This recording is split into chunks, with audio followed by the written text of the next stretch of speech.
Hello, everyone, and welcome to Crypto Talk Now live with Max. So glad to be able to be here tonight with you all. We had a slight 5-minute delay, mainly because I'm trying to get some more things set up correctly. Had some issues with the thumbnail. It's been fixed, but glad to see you guys are here tonight with me. I'll probably be here for the next couple days, and that's okay. Larry's basically spending some time with his family, and it's totally understandable. Sometimes you just need to reflect on your family and take care of those type of things. So without further ado, before we kick it into the comments, I just want to state that we have a very good show for you guys, and we'll go ahead and read some of those comments. Hopefully more people will filter in. So let's go ahead and get into the comments. Excuse me. And let's start things off with the first comment. So it's Larry. He says, "Let's go, Max." All right. Well, thank you. I guess you're kind of popping in and out. That's fine.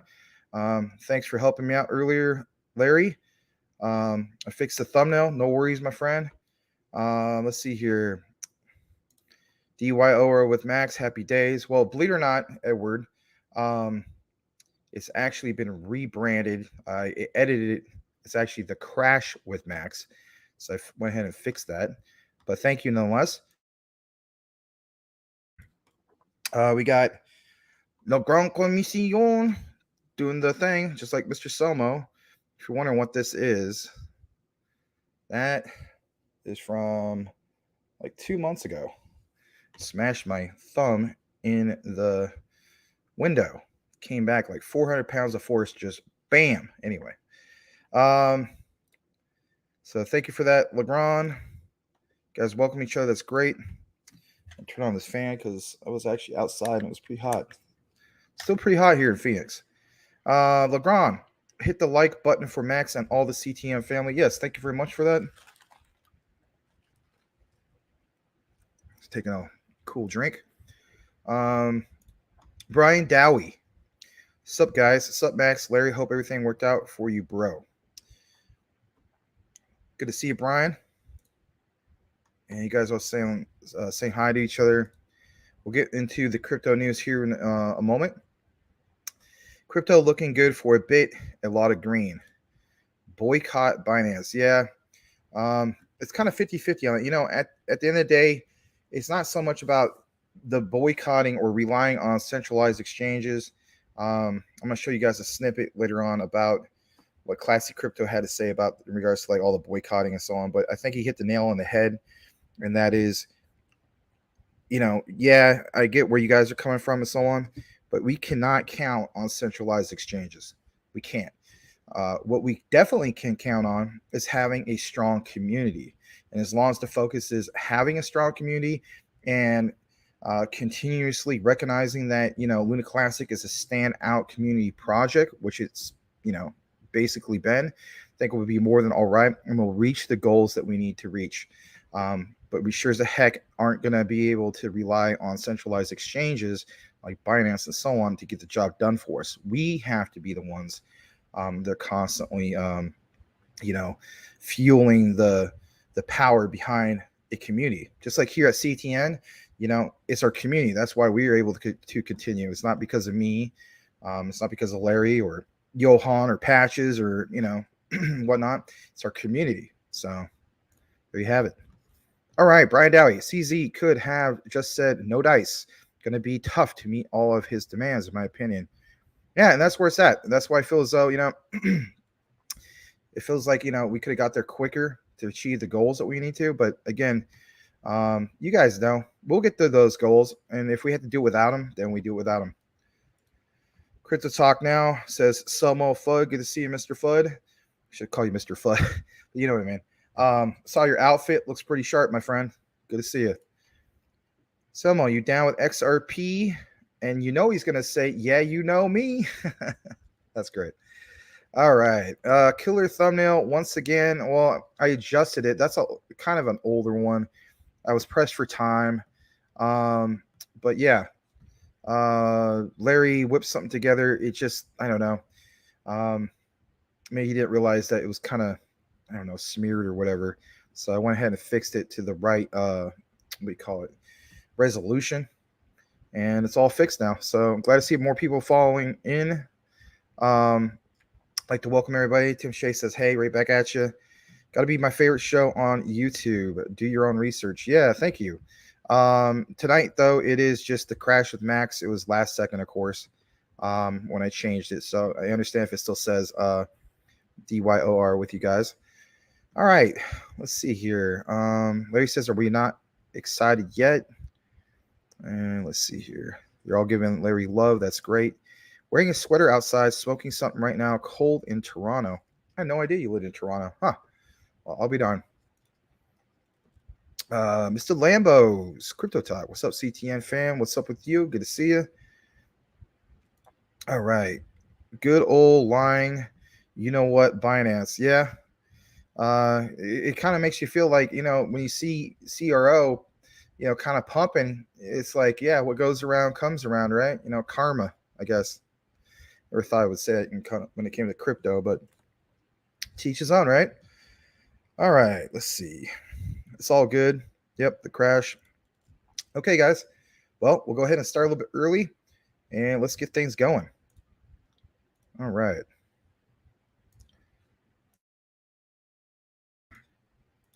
Let's see what we got here. There we go. Thing was kind of sticking for some reason. All right. As usual, we like to start things off with the overall crypto market. And as you can see right here, we're sitting at 933 billion. On the average at the time, of course, doing this live stream, sitting at about 0.74% decrease over the last day. XRP, of course, is trending, even though it's down 4.65%. Ethereum is always going to be trending, especially with any mention of like a failed merge or people just having the attitude, to heck with ETH, or everything that's been in the news in regards to the SEC attacking Ethereum, right?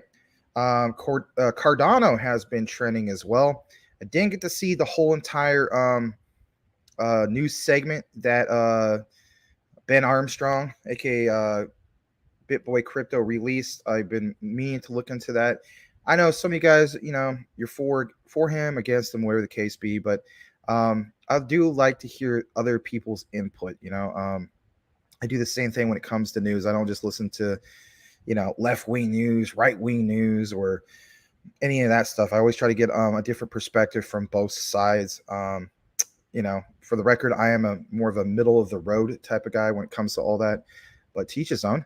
All right, so let's see what's going on with Bitcoin. As you can see, it's under the 19,000 mark.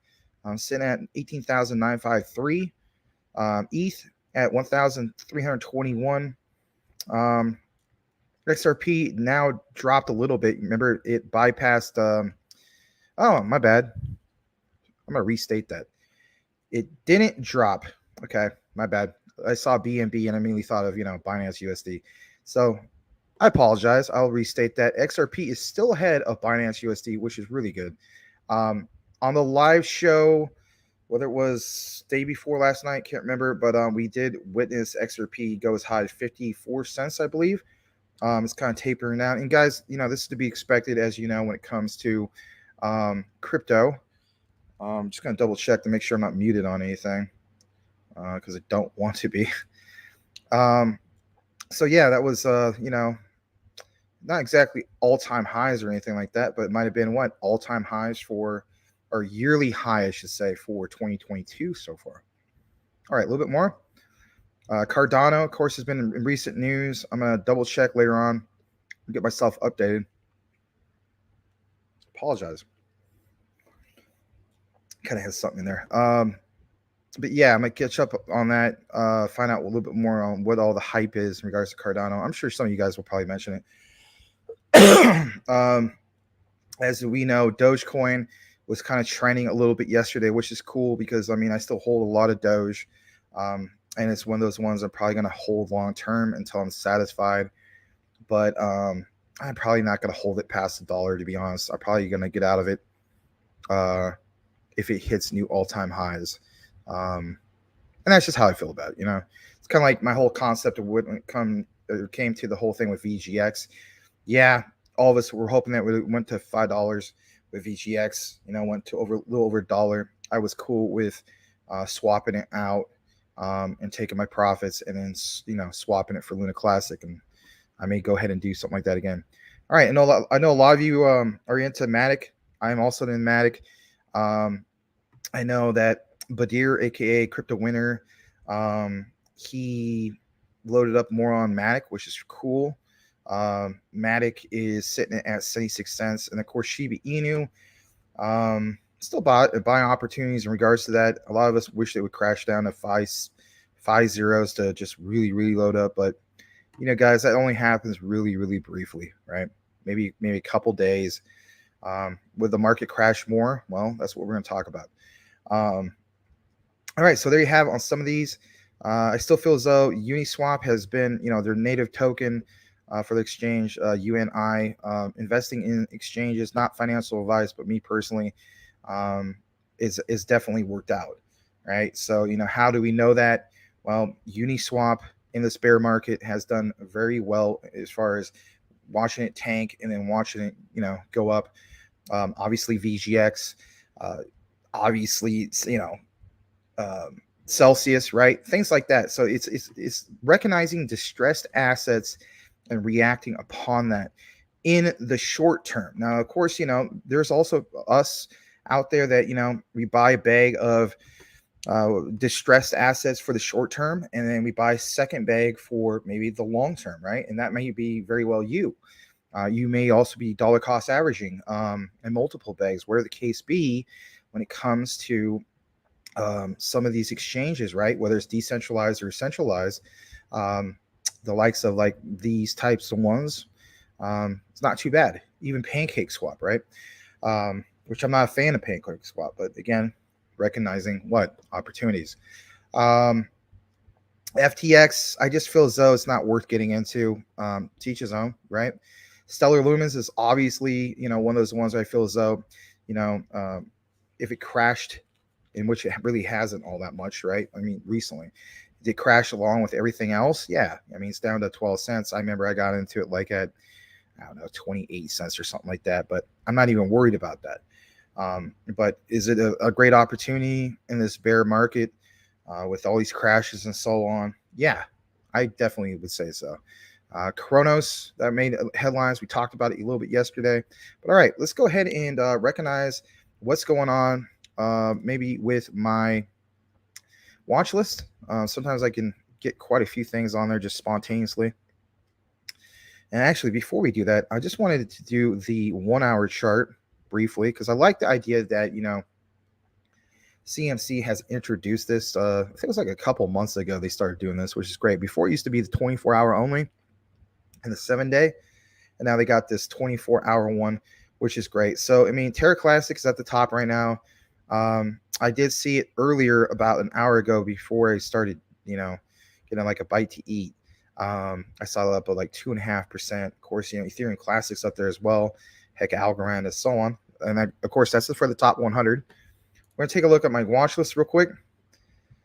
And, GBEX, I should say, the one that Cool Cat Crypto recommended a while back. That one's doing pretty well. It's up 24%. The ranking really sucks, but maybe it's just because not enough people know about it. Sit at 3,478. Kind of want to research this a little bit more. You should do so as well. But supposedly this is one that is really underrated, according to him.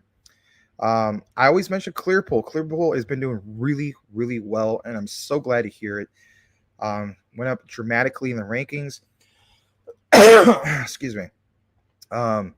Heck, guys, this was at 3 cents. Actually, these lows like 2.5 cents. About like roughly a month ago. We'll take a moment to look into this. I'm just gonna zoom in a little bit more in regards to all that. Hold on, I'm just double checking some things. And then let's see here. See if there's any other ones that kind of also stand out. I have Half Pizza. I'm looking to get out of that as soon as I get profitable on that. And the Monkey AI, some of you guys are into that. I'm not personally into it right now. I'm thinking about maybe possibly getting into it. It's up 4.5%. Actually just dropped right there, but that's okay. Time Wonderland, I got to see what's going on with it, why people are still getting into this. and of course, we talked briefly about Ravencoin. All right. Now, in regards to Clearpool, I want to show you guys something real quick. I mean, they're up 162%. You got to keep in mind, before I joined up with Larry, I literally did, I don't know, like 33, 35 videos, made it a couple, here at CTN. Probably will start covering it a little bit more. But yeah, I mean, basically, see how they did last month. So Clearpool back on the day after my dad's birthday was, down to, was it September 7th, down to about a little over 4 cents, right?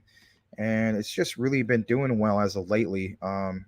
It's over 9 cents. So even for people who wanted to maybe, do the whole swing trade, not exactly daily swing trade, but, just, get in at that point and hold it for a few weeks. They did very, very well. I have multiple bags of this. I think I've dollar cost averaged maybe like 6 to 8 times. It's just, I'm a big fan of this. I think this is one that definitely flies under the radar. We could talk more about Clearpool at some other point. It's just, I've done so many videos for them and so on. I'm kind of like exhausted, if you will, when it comes to talking to them. Not really, but I think there's just other things to talk about. But they are definitely standing out right now when it comes to DeFi and what they bring to the table in that regard. We could do a little bit more focus on them a little bit later. Some of you guys are aware of them. Some of you aren't. They, of course, have, given me love in the past, and they follow me on Twitter and stuff like that, which is really cool. But I will state, shout out to Robert Alcorn, the CEO, and the rest of the team over at Clearpool. Very, very glad if you happen to be watching or watching the recorded. Hats off to you guys. You guys are a very good community-driven DeFi project, and I think more and more people are recognizing that. Even saw some top influencers covering you guys, which is super cool. So shout out to you guys. You deserve all the success. Really, really proud to have been able to cover that early and recognize that project when I did. If you're just tuning in right now, when I first knew about Clearpool, it was past the ICO when it was 4 cents. I saw it roughly around the 38 cent, 40 cent mark. And literally within 2.5 weeks, I saw it basically take off to over $2.40 a token. And that was really, really impressive. And again, of course, that's during the bull market. But again, like I mentioned before, whether it's on this show or previous day shows, it's recognizing opportunities in this bear market to prepare for yourself for the bull market. All right, let's kick things in to the next segment. But before we do so, I just kind of want to make sure that we're all good and caught up with some of the comments. So I'm going to go ahead and stop sharing for now, and then we'll kick it into the next segment. Guys, we got some big news in regards to what's going on with crypto. A new news piece from Investor Place. You're not going to want to miss it. And if anything, let's go ahead and see what's going on. So let's see here. We got on the next comment, we have Tim Shea. You were saying what's up to Legrand, the master NFT artist. Yeah, Legrand does a great job with NFTs, and I can't thank him enough for that. So I'm glad you're going ahead and recognizing him for that. Crypto Cakes, are you a Zelda fan? Yes, I've been playing The Legend of Zelda since the first one, right? So A Legend of Zelda on NES, and of course, The Adventures of Link. I had The Legend of Zelda: A Link to the Past on Super NES. I still think The Legend of Zelda: Ocarina of Time on N64 was the best one they ever did. And if you're a huge fan of it, I'll tell you this much: if you have a decent enough PC, they did a unofficial remake. Of course, it's not officially sponsored by Nintendo. It's on the PC, made on the Unreal Engine 5 at the time, not 6. And or maybe it was on 4. Let me think about that. No, it was on Unreal Engine 5. Okay. So we haven't gotten to 6 yet. But anyway, it was on Unreal Engine 5. Check it out. The graphics look amazing. The controls are good. It's just, of course, not officially sponsored by them because it's considered like a quote unquote mod. But look into it. It's Ocarina of Time on the PC with like amazing graphics, right? It looks really, really smooth. But yeah, big fan. Brian Dowie, XRP can't go straight up till the case is over, right, Max? No. I feel as though it can go further up for sure, especially with November coming up. But yeah, if you guys want to see it just go parabolically insane, we all want that. Yeah, yeah. It'll be just mind-boggling. And can you imagine if the case is over in November? We get a double whammy for ISOs being turned on and that case. I think, if anything, if that case was to end by November, it would also affect the other ISOs. You know what I mean? So it's just like, yeah, I mean, those other ones aren't exactly XRP, but there's something, to be said about, birds of the feather that flock together, or, not guilty by association, but you know what I mean? Like, just the whole thing of like, this is a collective group of projects that represent a similar thing. And there's going to be a tremendous amount of demand for that specific, type of thing. It just would make sense. Heck, you guys are seeing it right now as we speak, right? We literally witnessed how quite a few ISOs were doing well all at the same time. So if we were getting a brief little hint of that in these bearish times, I would imagine that a lot of them would just go, crazy. Would they go as crazy as like XRP? Probably not, but they definitely would have a significant pump. I could promise you that. Not financial advice, though. Next, we have Mike Cornwell says, yo, good to see you. Purple Radioactive is throwing out all the emojis. The sharks are out. There's going to be burns. I guess the crypto.com lion, you name it. And it's just going to take some time for everything to happen. Maybe that's a subliminal message. Good to see you, Purple Radioactive. Thanks for dropping some of those emojis. All right. Excuse me. Next, we got Mike Cornwell again. And he basically states, it can't connect to the ledgers. It can grow by retail buying in, but the institution won't touch it till clarity. And then once that clarity happens, that is going to be the mass adoption. Not so much for the retail, but the mass adoption for the financial sector. And if anything, will represent a small portion of retail, because we are retail. But as far as the mass adoption and that crazy market cap going nuts for the overall crypto market, that's where it happens. Okay, saying Pikachu from Radioactive. The Jin, good to see you, Jin. Max, how are you doing, brother? I'm doing pretty good. I'm enjoying the weekend. I'm trying to, at least. Staying busy and so on. Just give you guys a heads up, you and everybody else. Had an absolutely great day yesterday with coaching basketball. The 7th and 8th grade coach joined us. We were inside in the gym. We weren't all hot outside and 100+ degree weather. We did some really cool drills where, it's just like the kids were like rooting each other on. It was just a really awesome, funny experience. Everybody loved it. I loved it. The kids loved it. It was really awesome. I would not have traded it for anything. All right, Tim Shea. Hey, the Jin. Sorry, I didn't mean to move over that. My apologies. So I'm doing good. I hope you're doing good. He says, I miss you, bro. I miss you too, man. I'm still out in the Gulf of Mexico working on a Riga oil rig. I have to look that up, man, to see what kind of where you were at. Like maybe do like a Google, satellite image or something. Give me an idea. We'll be coming back to Texas next month, man. Maybe you'll be coming back in the start of the bull run or something like that. How cool would that be? But we never know. I mean, maybe Larry's got it right? February 14th, 2023, the start of the bull run, right? Valentine's Day, 5 p.m. Eastern. Man, wouldn't that be something if he actually nailed that and got it right? Who knows? Maybe this channel would just absolutely take off like crazy. But you know what? We'll get there with or without that happening. All right. So you're saying what's up to the Jin? Yeah, guys, give Jin the love. He's one of the OGs here. Been around a long time. Working his butt off, apparently, in the Gulf of Mexico. We appreciate you, sir. Bitcoin BMW, evening, Max. Yep, evening back to you. Bitcoin BMW, howdy, everyone. All right. Crypto Crackhead. My DCA starts at 12.5, then all in at 7.5. It's going to happen quick, y'all. Well, thank you for that, Crypto Crackhead. Loading up on so much crypto that he is like a crackhead. Good to see you, my friend. All right. Guys, giving each other love. That's great. Love to see the community support we have here at CTN. Legrand, Luna Classic bouncing from support 3% up in the 1 hour chart. Yeah, thank you for pointing that out. Before I took off to just kind of get something. I don't know. I know. Taco Bell, what the heck? But you know what? It's a lot better if you eat it there. And yes, there's a lot of things on their menu pretty nasty, but what I got wasn't too bad. But when I was looking on my phone, I saw what you're talking about for the 1 hour, and I was like, hopefully this will trend.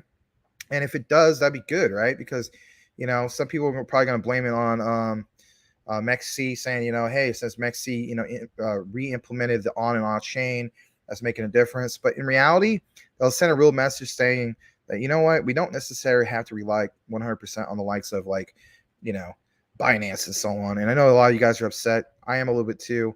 But you know what? We'll get through it. And it's just the community getting through all of it.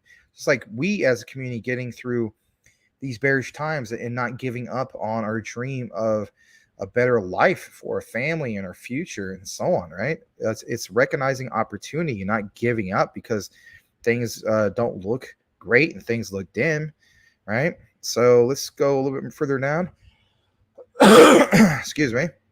If you're wondering why I'm coughing instead of muting, because if you weren't here on the other day show, everybody basically, for the most part, said, by all means, cough is better than you being muted. And I couldn't agree more because I'm supposed to deliver a message.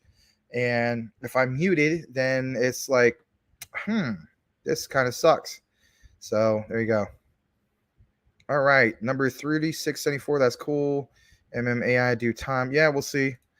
Blue Whale Ricky with the lunar eclipse, or not lunar eclipse, green moon, full moon, bought 12 million more Shiba today. Now I have a little bag. Nice, man. Glad to see it.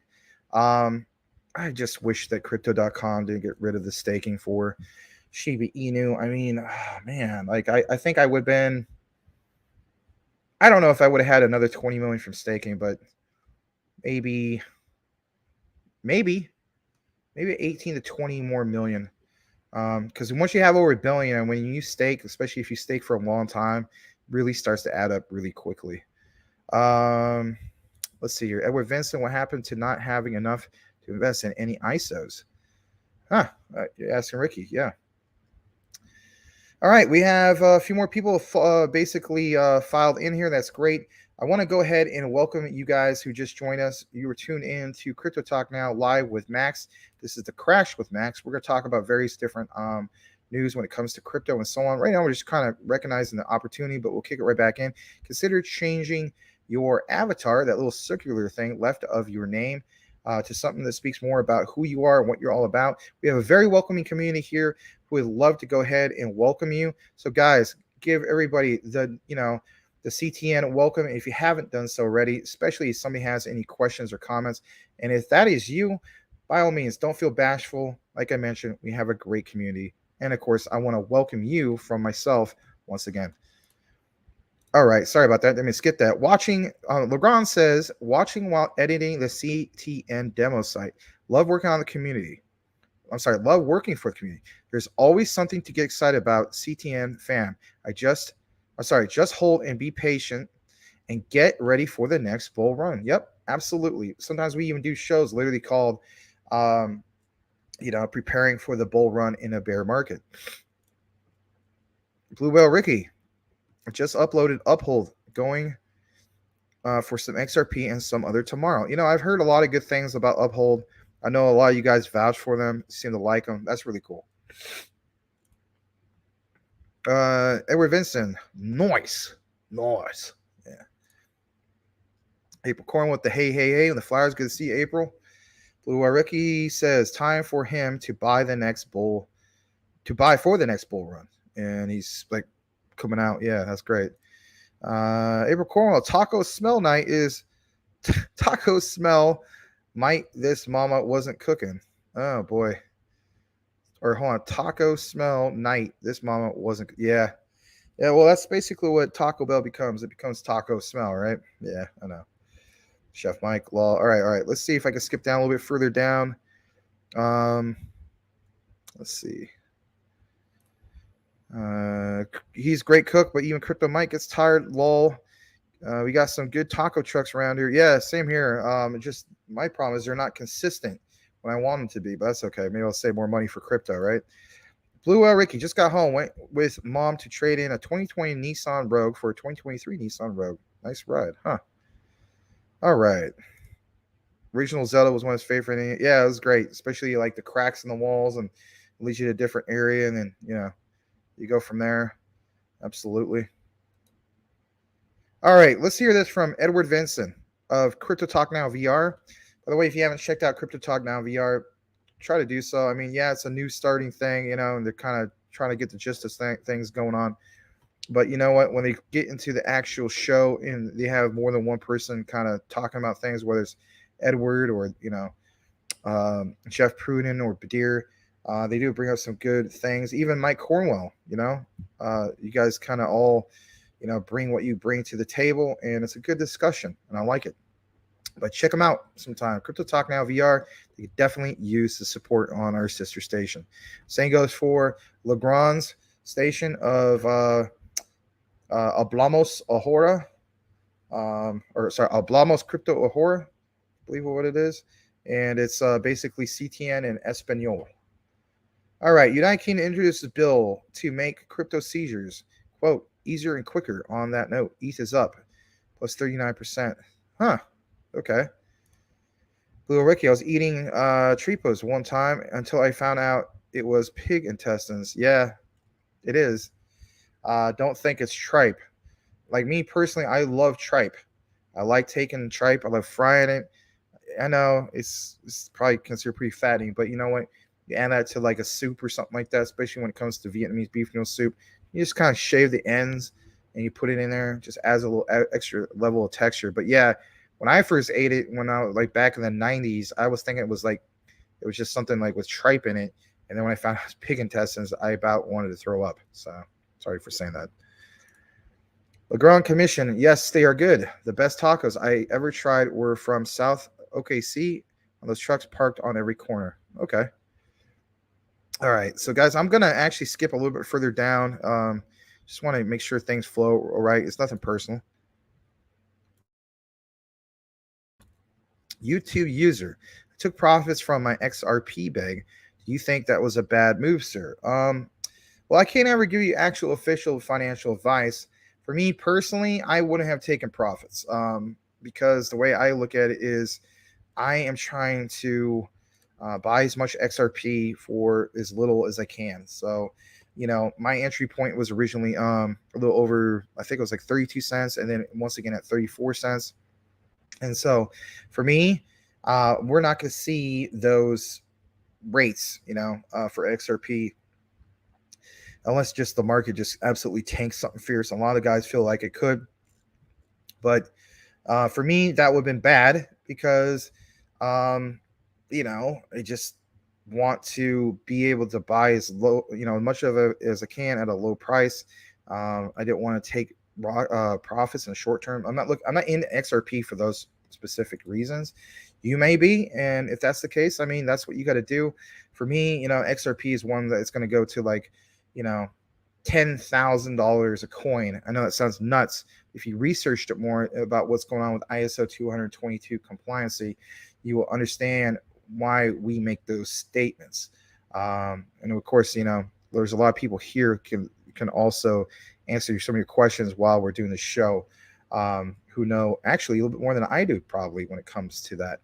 So, but thank you for the question, and also consider changing your avatar is something that speaks more about who you are and what you're about. We would like to, give you the warm CTN welcome. I know your name is just YouTube users, probably just a generic one because maybe you left it blank. But guys, whatever the case be, let's give YouTube user the warm CTN welcome. We really appreciate you being here. We realize that you could have been anywhere else. We chose to be here tonight. Thank you for doing that. We really mean that. Blue Whale Ricky, Sonic Burgers here tonight. Hey, that ain't bad. All right. You took... Okay. Yeah, he's asking basically who you are. Sonic was founded in Oklahoma. No, it was not. You really think that? It was founded in Oklahoma? I could have sworn it wasn't, man. Let me look that up. You got me wondering because I could have sworn it wasn't. I could have sworn it was founded in the state of Washington, but I don't doubt you. Hold on a second. Founded. Hey, you're right. My bad. Okay, so I got bad information. I was told ever since I was a kid that was founded in the state of Washington, because like for instance, you have the Seattle Supersonics. I also heard other stories that planes would fly by, with the sonic booms and stuff like that. But you're absolutely right. Shame on me for doubting you. Technically speaking, it was founded in Shawnee, Oklahoma. It's headquartered in Oklahoma City, Oklahoma. Founded in 1953. Well, my bad. I bet the whole Cornwell family is like, well, shame on you, Max. What do you mean it's not founded here? It's the pride and joy of Oklahoma. All right. Don't get your pitchforks out on me. All right. My bad. I got bad information. See how bad misinformation is spread that quickly? See how that works out? Yeah. We're not going to fact check things to the point where it's cancel culture, but I did try to, fact check that one. So I apologize. My bad. I'm not perfect. Steak and fries for me. Yeah, you know what? That both sounds good, especially like a good shake. I haven't had a good shake in a long time. Max, you look like a good shake. Yeah, well, whatever. Anyway, let's see here. Please join us on the Discord for the after show. Yep, make sure you do that. I'm almost towards the bottom, and then we'll kick it back into the news. April Cornwell, we're gonna have to all have a meet and greet there in Texas, because all my exes live in Texas. Not really. Anyway, but yeah, thank you for the April. My favorite are from Sonic are the hot dogs. Huh.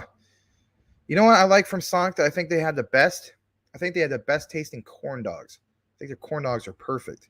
For me, I know some of you guys are like, you may be like Dirty Harry Callahan, where you can't put anything but mustard on his hot dog. You don't put no ketchup. But me, I put ketchup and mustard, and that's it on my corn dog. And I like to mix them both together, and I love it. Legrand, I only eat chalupas from Taco Bell. Yeah, their chalupas are pretty good. Let me see. Okay, yeah, you would like to. Okay, makes sense. Let me go a little bit further down. Hey, look here, guys. It's Shaka Crypto. Shaka Khan. Shaka Khan. Shaka Khan. Shaka Khan. Shaka Crypto. Shaka Crypto. Do the Shaka. Shaka. Okay, I know. You're like, what in the world? Good to see you, Shaka. Larry always speaks very highly of you. Max, what's up, brother? Hello, everyone in the chat. Let's show some love to Mr. Shaka Crypto. If you haven't been to his particular channel, I'm sure you have, but let's just show a fellow brother his whatchamacallit,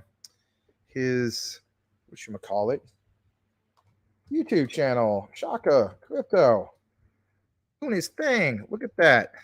Boom. Shaka Crypto. Look at that. It got a nice little intro going. So if you haven't seen it already, guys, it's right here. Shaka Crypto. And he does videos and whatnot. And look at this, Dr. Boo's Ghost. He's got some other project that he's covered. Wow, that thing looks crazy. And yeah, pretty active. Does quite a bit in the crypto space and so on, guys. So, give him some love. I'm like right around that subscriber count myself, but I have not even touched my own, Maximus Crypto in a while. But you know what? I think I'm subscribed to you on DPG Maximus, but let me see. Maybe I'll just give you 2 subs. Why not? Let's see. Oh yeah, I am subscribed to you on DPG Maximus. So there you go. There's another one from Maximus Crypto. So there you go. And guys, check him out. Give him the CTN love. He's a good guy, good individual. Talks passionately about crypto. Good to see you, Shaka. All right. Crypto Talk Now VR. Shout out to Legrand, the man of the hour. Yes. Shout out to Shaka Crypto. Yeah. All right, the guys go giving you guys love. Shaka, how about this, my friend? Since we gave you some love, how about you subscribe to Crypto Talk Now VR? I know that you probably subscribe to us here at CTN. We could use some help at Crypto Talk Now VR and also Hablamos Crypto. And Legrand, if you want to give him that, maybe you can subscribe to that. Kind of go and helping each other out. I pat your back, you pat mine, scratch it, whatever, right? I'm super slow. No, you're not. Taco smell. You're disgusting. All right, Legrand Commission. Listen to this. Yes, uphold is good. No issues. Just make sure to do all the steps to verify your identity. Otherwise, you're going to have trouble cashing out. Yeah, that goes, without saying for anything. All right, so let's get way farther down. Let's see here. Oh, the Jin. Good night, everyone in the chat. Good night, the Jin. Thanks for stopping by. Brian Dowie basically states he sold his XRP for Classic. Thank God Classic went up and got more XRP. So you timed that just right. And there's always circumstances like that, guys. Especially if you're, I don't know if it was a YouTube user who asked about that, but I mean, there is situations like that where you could literally have your cake and eat it too, right? Like you took profits, so you sold, you exchanged that, swapped it, what you want to call it, for Luna Classic, and then you basically, like, it was a win-win. There's always those type of situations, but sometimes it's really hard to time that just right. I timed it just right when it came for VGX, right? Where I took my profits and so on and exchanged it for Luna Classic. But, that's not always the case. Not everybody can, basically do that. If you're more experienced and you know how to recognize those types of things, go for it. But everybody has their own reasons. I can, of course, like it mentions on the bottom, give you financial advice. But, always consider and weigh out your options. Excuse me. Rave Elevator. Ooh. Losses from trading. S coins adds up mine and hodl Bitcoin. Okay. Well, thanks for stopping by, Rave Elevator. We really appreciate having here. We're at CTN tonight, Crypto Talk Now. And if anything, if you got any questions or comments, go ahead and share it. Guys, let's give Rave the CTN welcome. Thank you for that. Legrand Commission. Walmart was founded on Kansas. I will never doubt you again. If that's where it's founded, that's where it was founded.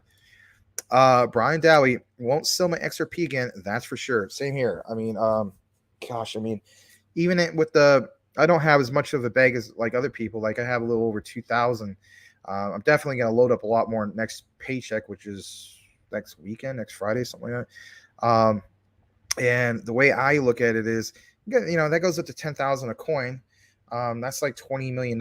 So for some of you other guys who have 10,000 XRP or more, that's like, what is that? Like freaking $100 million or something in the future.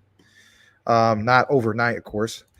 Legrand Commission. Luna Classic now up 4% in the last hour. All right, so what I'm going to do is I'm going to share my screen for the KuCoin chart while I'm going through the comments just a little bit more. That way you guys can look at a nice chart other than Fathead Crypto from FFA. So let's see here. And I'll do my Edward Vincent voice. Well, Max, that's basically because you got insecurities. No, I don't have insecurities. Well, Max, yeah, actually you do. No, I don't. Well, Max, talk to you on the post show. No, I don't. Well, okay. All right. There we go. There that is. Let me see if I had it on the right one. Hold on. Let's see here. Huh. Well, that's the 4 hour. Let's see 12 hour. 12 hour looks a little bit nicer. I mean, what are we about to see here? What do you guys think we're seeing right here? All right, because look at that 4 hour. Yeah, look at that. On a 12 hour, a lot different, right? So let me know if you want to see more of the 12 hour, or you want the 4 hour, or you want the 1 day. Those are your three options for now, because I don't really want to do the 2 hour. But then again, you said the 1 hour. What am I talking about? Let's look at the 1 hour. My bad. Okay, here's the 1 hour that Legrand was talking about. We'll just keep it there for now. My bad. You don't have to do the whole comment about what we want to do, unless you really want to. All right. But thank you for that, Legrand. Brian Dowie, Tim, always looking to buy more XRP, XIM, or sorry, XIM. What am I talking about? There is no XIM. XLM, right? Stellar Lumens. Sorry about that. And HBAR. Me personally, I am looking to get into HBAR. I researched a little bit, not as much as I need to. I need to do like a full deep dive into it, but I mean, Hedera's HBAR is very, very impressive. I don't know. When I talk about things, I mean, especially being a content creator, and being who I am in crypto, I'm not going to do a whole segment talking about, HBAR if I don't fully know about it. I just think that's That would be ridiculous. Anyway, Tim Shea, Brian, I'm getting more dip. I'm sorry, I'm getting more on the dip or not. Also adding to my ALBT. You guys are always talking about that one as well. Definitely gotta look more into it. Shaka Crypto, of course, subscribing to at Crypto Talk Now VR right now. Thanks, Shaka. We really appreciate it. They really appreciate it. You know, it's just, you know how it goes, man. It's an uphill battle in this bear market, but hang in there, my friend. I salute you for what you're doing.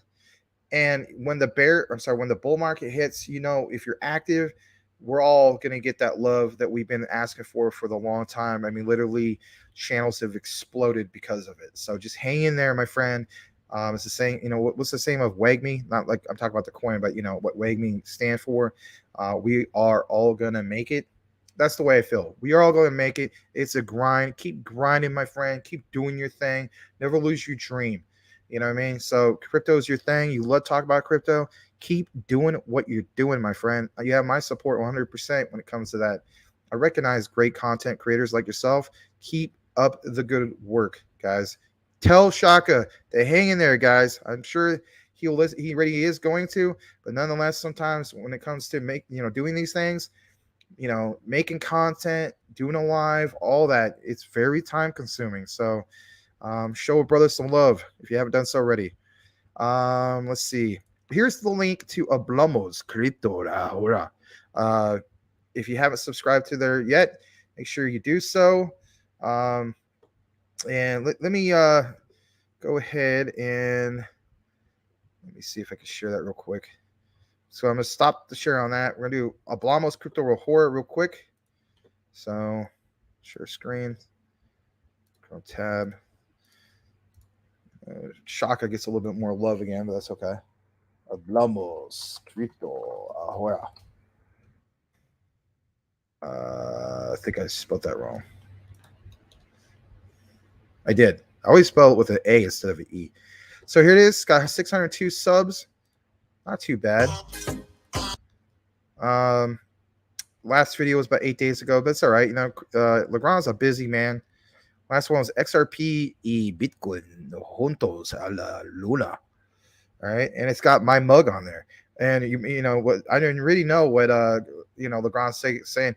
Well, Max, that is because you didn't do a video for over a week. Yes, that is correct. You know, he doesn't talk like that. Sorta, not really. He has a Venezuelan accent. But anyway, that's besides the point. I will try my best to get some videos out tonight and then maybe ready for tomorrow. And I'm going to try my best to get at least one out because we want to get this algorithm kicking in again where it recommends our channel. All right, so there it is. Hablamos Crypto ahora. All right. Let me get the KuCoin one back out. So let's see. There we go. There we go. Got real lucky, Max. Brian Dowie says, yep. Subscriber number 55. Let's go. Thanks, Shaka. Yep, that's what I'm talking about, guys. I mean, you know, networking with people like Shaka and so on. Larry did that a while back. And it's more to it than just that. I mean, he does have good content. So, I mean, you know, if you haven't done so already, check him out. Please subscribe to CTN Espanol. Remember, all content is in English and Spanish, so it could be helpful to anyone. Yep, that's a good point. The Grand Commission Law. I was actually founded in Arkansas. Oh, it was. Yeah. Huh. Let's see. You're laughing, Tim Shea. By the way, Tim Shea, is that your new NFT that you won? That's what that is. Is this part of your trophy case? Okay. Le Grand Commission. You see, you can't believe everything you hear. Yeah, that's true. It's just, you know what I mean, though? But I don't believe everything I hear. Let's get back to that. I do not believe everything I hear. It made sense. These people were very passionate Seattle Supersonics fans. And this was back in 2007, 2008. So they're like, oh, man, this sucks so bad. We drafted probably one of the greatest players ever, which was Kevin Durant. And he's going to go to Oklahoma City because the team's going there. And he's like, and literally in the same sentence, they said, what's next? They're going to take Sonic to Oklahoma City, right? Think about it. Like you mentioned, Oklahoma. So I'm thinking to myself, okay, what's Sonic called? Well, it's called freaking Sonic. And he's talking about the Seattle Supersonics. And I'm like, okay, I guess these guys are right. I mean, maybe it really was founded here. Never really looked at it. I mean, you know what I mean? It's like one of those situations like you're not going to question it. These guys are hardcore Seattle Supersonics fans. They are like crying their eyes out to a sense. Not really, but you know what I mean? Like in their heart because they're losing it. It'd be like me if I lost my Portland Trail Blazers. Like if the Blazers ever left Portland, I'd be like the saddest guy in the world. You know what I mean? Some of you guys would be like, you get over it. Your number 2 team's the Suns, and they are, but there'd be a moment where I would be like incredibly heartbroken. But anyway, you know what I mean? Like, I'm not gonna question that. They just left to go to Oklahoma City, and the name of the restaurant is literally called Sonic. So you get where I'm coming from. Anyway, that's right, Rebecca. I am the man. I'm a humble person though, but thank you for that. 1 hour. Yep. Thank you. Crypto Talk now, Larry. Patches needs the couch Sunday night because all the other nights is casting couch crypto live with never mind. Venom Hemi, what's a good amount of XRP to hold for 5 to 7 years? That is. Oh man. What do you guys think? I'm not going to personally answer that. I should say for me personally, I guess I will kind of answer that. My goal is I want to get 10,000 XRP, but even with the amount I have, which is only like, I think it's like 2,097 or 2,095, we hit the goals of 10,000 in XRP, which is insane. You may feel like there's no way it's going to get to that. I feel like it's going to get to that. A lot of people here feel like it's going to get to that. Again, we could talk about more about that some other time, or they could explain to you why they feel that way. And it's not just hopping on the bandwagon of that. It's literally what's going on in the financial sector of the world, how the world is basically getting on a digital ledger, right? Especially with the banking system. But to answer your question, for me, even if I only hold 2,095 or 97, I think it's 97. Does it really matter? Let's just say, 2,000. Let's just think about that. It goes to 10,000 a coin. I mean, $20 million? Really? So, yeah, I want a goal of like at least 10,000 of them. That's just me personally. I think that'd be amazing because I have other goals. My attitude is it's not a matter of if, it's just a matter of when I become a, multimillionaire in crypto. And for some of you other guys, it's the same case, or you already are millionaires in crypto and you just looking for extra stability, or you want to get involved in like your own projects and so on. For me personally, I mean, I'm wanting to take this to the next level. If I'm going to make my own video game company where I make like not just like low budget games, but like AAA style games, I need to be worth a lot of money. Like we're talking approaching like the billions or something like that, right? We all have our own goals and our own dreams. And I stole some of my friends, and they probably think I'm crazy, but I don't care. You know what? When XRP and all this stuff goes gangbusters and crazy quant and all that, and we loaded up all this time and we cashed out the right time, or in some cases, some of you guys aren't cashing out, you're going to live out the staking rewards or the interest, whatever the case be, right? For me, if there was an opportunity and if I was worth like hundreds of millions of dollars, or, something amazing worth $1 billion, right? Like become like the next Richard Hart or something like that.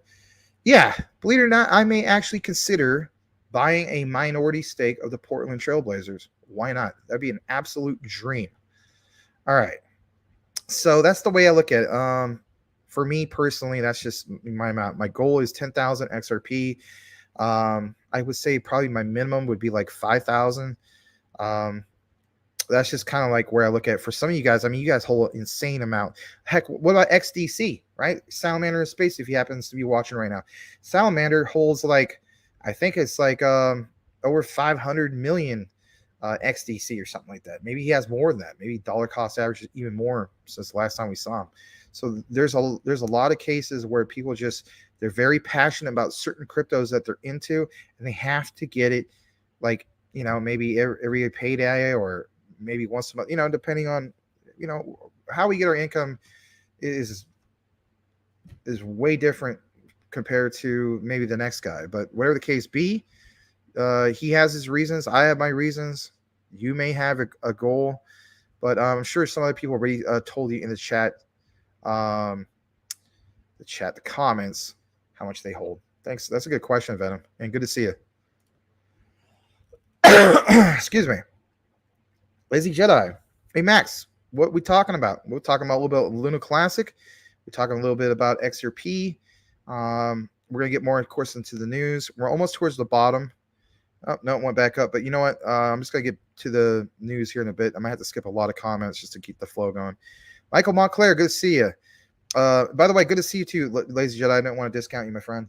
Good to see you tonight. I know it's a big time difference, especially if you're in the UK. I can't remember if you are or you just, normally watch 2-bit at the time slot that he's on. And if you see 2-bit, tell him I said hello. Tell him we said congratulations on behalf of Crypto Talk Now. He's absolutely killing it. He deserves all the success because he's doing awesome. He is a standout content creator, and he provides such wonderful news when it comes to Luna Classic, the good, the bad, but the way he delivers his message, he's a very passionate man. And I wish him nothing but the best. I've been subscribed to him for a very long time. I think even before he even joined up with Larry. He's just a really, really good guy. And yeah, I know he always comes on. I think he comes on every day at 9 p.m. GMT, which is Greenwich Median Time. All right. So you guys are giving each other love. That's great. All right. Hold on a second. You can create a custom link for YouTube with the channel name. Main channel needs one. Yep. Larry, if you heard that, try to get on top of that if you have some time, or I'll just maybe remind you. Okay, so it's your first Cardano NFT. Cool. So that's what that is. Right on. Tim Shea wins everything. Even when he doesn't win, somehow he wins. Think about this. But remember back in the day, you'd be the first in the comments, and Larry would be like, and the first comment of the day is Tim Shea. Congratulations. You won absolutely nothing. But the whole point is he won. Might have been nothing, but he won. So therefore, Tim Shea wins everything. That's right. I won it on Frankie Candle's show. Huh. Don't hate the player, hate the game. Yeah. Imagine if Durant, Westbrook, and Harden all stayed with OKC. Yeah, but that's never going to happen because you know what? Those guys were like, as Stephen A. Smith pointed out one time, they were all puppies at that point, right? They didn't become who they were, but that is something to be said. Think about all three of those guys. They all became future league MVPs. It's like OKC, it's like they freaking blew it, right? But it's a little bit of karma. You freaking stole the Seattle Supersonics, so eat it. Yeah, I missed my I-5 rivalry. I'm not a fan of the Sonics. I'm a fan of Gary Payton and Sean Kemp and a few other players from back in the day. But I missed my I-5 rivalry just for the same reason that if you're a Yankees Red Sox fan, like if you're a Yankee fan and the Red Sox, like some jerk basically bought them out and took them somewhere else, which that would never happen. But if it did, you'd be kind of pissed off, right? You'd be like, what the heck? That was the greatest rivalry of all time. Well, it's a little bit like that. Probably not as big and monumental as like that, but yeah, I'm still upset over that. That was the I-5 rivalry of the Pacific Northwest, and it's been gone for the longest time. I'm still upset about it. February 14th, 2023, 5 p.m. Eastern. Yep, that's Larry. Portland Trail Blazers still in the NBA. LOL. Let's go. Yeah, they're still in the NBA. Yeah, bring it. I hope we meet you guys sometime in the NBA Finals 80 years from now. You know what I mean? All right. Let's see here. Brian Dowie, LeGron, who is La Barba? La Barba. I don't know. Maybe some chick he met at the Pancake House at 2 o'clock in the morning. Anyway. Let's see here. Look, Mr. Lambo's Crypto Talk. The beard in Spanish. Boy. All right. Guys, drop some more comments. Let's get over 30 people in here, please. Yeah, that'd be nice. Thanks, Larry. I have to throw in some Spanish. All right, let me go down. Mike Cornwell says, what's up? Charlie Sheen says, winning. I'm kidding. You're Brian Dowie. Let's go, Brian. D. Brown was cool. Yeah, he was. D. Brown of the Boston Celtics. All right, let's see. Punch the algo in the mouth with some Algorand. And what's up, G? Well, Bitcoin. All right, so let's get right back into the news because it's been a while. Excuse me.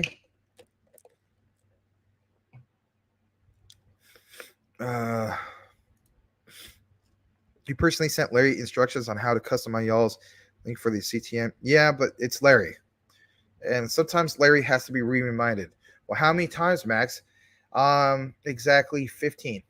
If you hit him on the 15th try of reminding him, he'll get the point. Yep. I'm kidding. Come on, guys, lighten up. Lighten up, Larry. Lighten up, Larry. Anyway. All right, here we go. Let's get this completely shared. All right. So here we go. This was actually published today. Shout out to Luke Lango and Charlie Shrem. If you don't know about Luke, he is a guy who went to Caltech.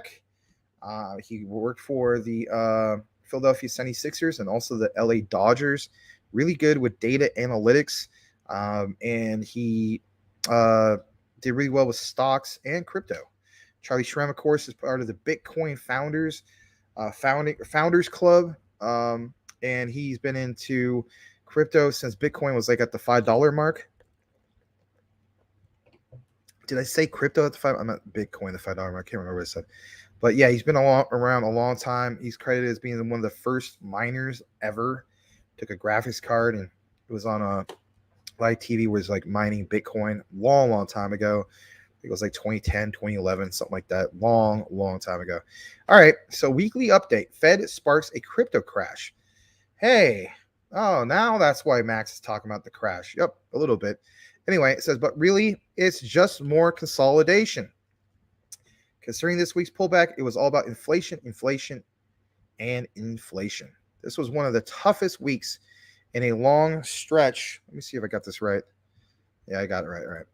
One of the toughest weeks in a long stretch of tough weeks for crypto investors. On Wednesday afternoon, the U.S. Federal Reserve projected far more rate hikes than expected over the next year, and crypto prices broadly collapsed afterwards, as we know. Now, look at this. While many are labeling this past week move a quote-unquote crash, listen to this. We, as an investor place, really just view it as a natural continuation of a months-long consolidation pattern. Their outlook for cryptos remains. They'll continue to consolidate over the next few months before breaking out higher in the last few months of the year and entering a new boom cycle in 2023. It seems like the general consensus is a lot of people, the quote-unquote experts, if you will, look at the start of the bull run will be 2023, or at least a boom cycle that will get there. Not enough evidence to show that it's going to be the tail end of 2022, but we could be wrong, right? We could see that maybe crypto winter thawing out. We've been talking about it for a while, but is it really going to happen? It says, let's take a deeper look. This past week was all about the Fed. It announced its rate hike decision on Wednesday and released a new set of economic projections for interest rates over the next few years. The rate hike itself was fine. The Fed moved 75 basis points, exactly as expected. Some people thought it was going to be a 25% chance, or a 20% chance, I should say, that it was going to go 100. We knew for a while that everything was leaning to 75, and it basically was just that. It was 75. But what spooked the markets and caused a big sell-off in bonds, stocks, and cryptos and commodities was the Fed's summary of economic projections. It called for far more rate hikes than expected over the next 16 months, including 75 basis points hike in November, just a week before the midterm elections. Some thought the Fed was going to pause then. The hawkish setup for interest rate forecasts forced the financial markets to reprice their own expectations, which led to mayhem in the markets. Below, you will see the projected interest rate curve before the Fed announcement on Wednesday. It called for a peak interest rate of 4.49% in March 2023, and for interest rates to end around 4.1% in December of 2023. And of course, when all this happens, it's going to make big news and whatnot. And of course, we'll cover it like we usually do. But, I can't really zoom in anymore, but, you do see where the implied policy rate percentage is at, represented in the blue. And then the yellow, of course, represents the number of hikes/cuts that were priced in. And of course, this ranges from basically like a few days ago on September 20th, right, of this year. And then what's projected all the way out until basically January 31st of 2024. I'll just kind of give you guys a moment to kind of look at that. All right. And then let's go down a little bit more further. And below it is here projected the interest rate curve of today. The peak rate has shifted up about 20 basis points to 4.66%. The last rate hike data has shifted back 2 months to May 2023. The interest rate for 2023's end has shifted up about 20 basis points to 4.26. And while you may think, if you're new to all this and understand it, that isn't a big deal, it's a big, huge deal. Even though it may not seem like it is. That 4.26 and the 4.66% does make that much of a difference. And again, what's implied and what is priced in is the same type of example. But, it's just kind of showing you the difference between the two. It says, in other words, this week, the projected interest rate curve shifted up 20 basis points and back 2 months. That's a big deal. Like I just literally just said, it is a big deal. Just a minute. Okay. The Fed funds target rate is arguably the most important number in the financial universe. It is the number that ultimately can decide treasury yields, mortgage rates, credit spreads, equity valuations, and yes, even crypto prices. Think about what I just said. If that just went past your head, I'll read it again. It is the number that ultimately can decide treasury yields, mortgage rates, credit spreads, equity valuations, and yes, even crypto prices. That's why we talk about it here in regards to the Fed funds target rate, because it is a big deal whether you want to hear about it or not. I know Larry, my friend, I love you, my brother, and I miss you. And I know I'm going to make a joke with you like, well, I don't even care. The old man can come out of the cave. But in reality, this is something that, some of us feel like is important. But, some people look at it as boring. They don't want to hear it. I get where you come from. It says, just look at the chart below, the correlation between interest rates and crypto prices. The last 2 bear markets in cryptos occurred during the rate hike cycles. Wish I could zoom in a little bit more on that, but can't. But look what happened here. I mean, it's pretty self-explanatory. And in bold, like I mentioned, the last 2 bear markets in cryptos occurred during rate hike cycles. So is this a preview of, what to expect in 2023? I think it could be. And if anything, the way I look at it is got to load up before it's too late. Is it financial advice? Well, it's a financial advice for myself, not financial advice to you, but that's the way I'm going to play it. I'm kind of in a rush, if you will, not on the show, but in a rush to get what I need to get, especially before November. And then from there, depending on how the market reacts to some of this big news, to basically load up before the real bull market comes. Because if it does come in early 2023, then it's going to be like, wow, I'm not going to see those type of opportunities again. And if anything, what's the worst thing to do? FOMOing in at the top. Now, that's the worst thing that we could do. But let's face it, the overall crypto market will do that. It will be where the whole crowd of people is standing in line for 5,000 in XRP. You think that's nuts, but that's what will happen. Because how do we know that? They basically did that for like Bitcoin and all the other ones, right? And even before and after the halving of Bitcoin. So higher interest rates are Bitcoin's enemy. Literally, we just said Bitcoin. So long as interest rates keep soaring, cryptos won't sustainably rally. Turn the fan back on. But interest rates won't keep rising for long, like it mentions. More on that in just a minute. But for now, let's dive into this week's price action. And I'm glad that you are doing this. So, it mentions basically that the price action in Bitcoin was not great this week. And of course it wasn't. But, if you're a person who is into shorting, I'm not. I know some of you guys are. It might have been great for you because we basically saw, Bitcoin go down to the 18,000 some odd mark, 18.8, 18.9 ish. People that shorted, from 20K down to that, they did pretty well. Again, my thing isn't shorting. I need to do more research about it. It might be your thing. I'm not going to talk about something I don't know a lot about because I'm not experienced in it. But like what you see here is worthy of a mention. Price action in Bitcoin was not great this week. Like we mentioned, crypto prices broadly crashed. And Bitcoin, for that matter, broke below its late June, mid-July, and early September local bottoms.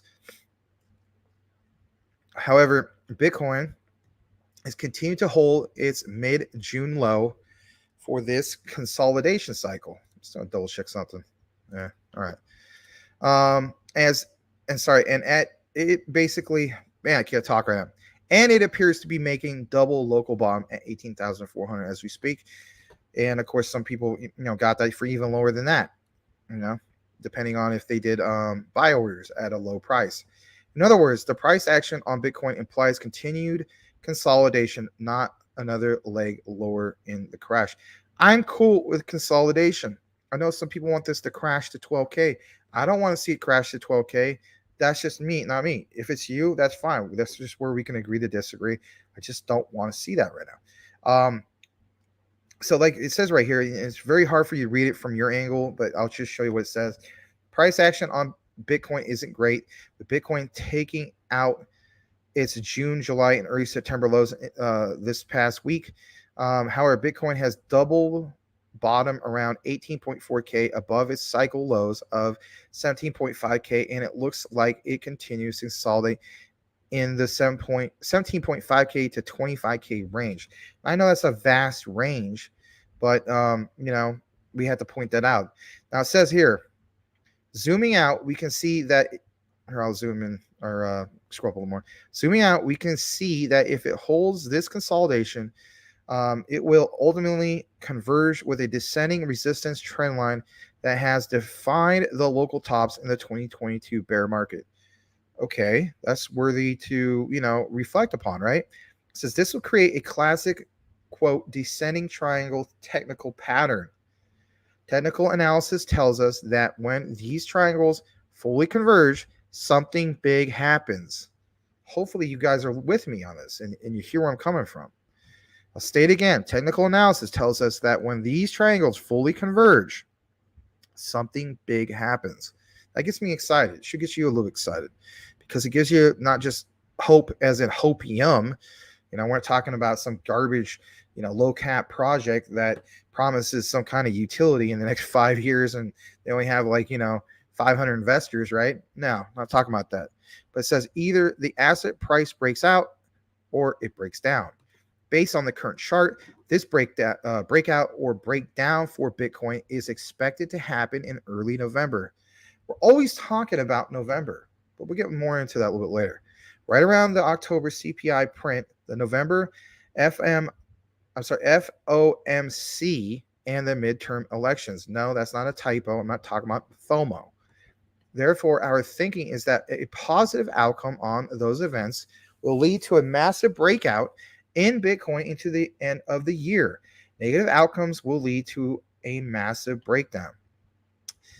Okay, and what you see highlighted here in the writing is basically what I just said, but you can see where the top of that is and where they have it, right? Basically what we're talking about. It could go either way. Excuse me. Fortunately, we think we are going to get a series of positive outcomes in early November.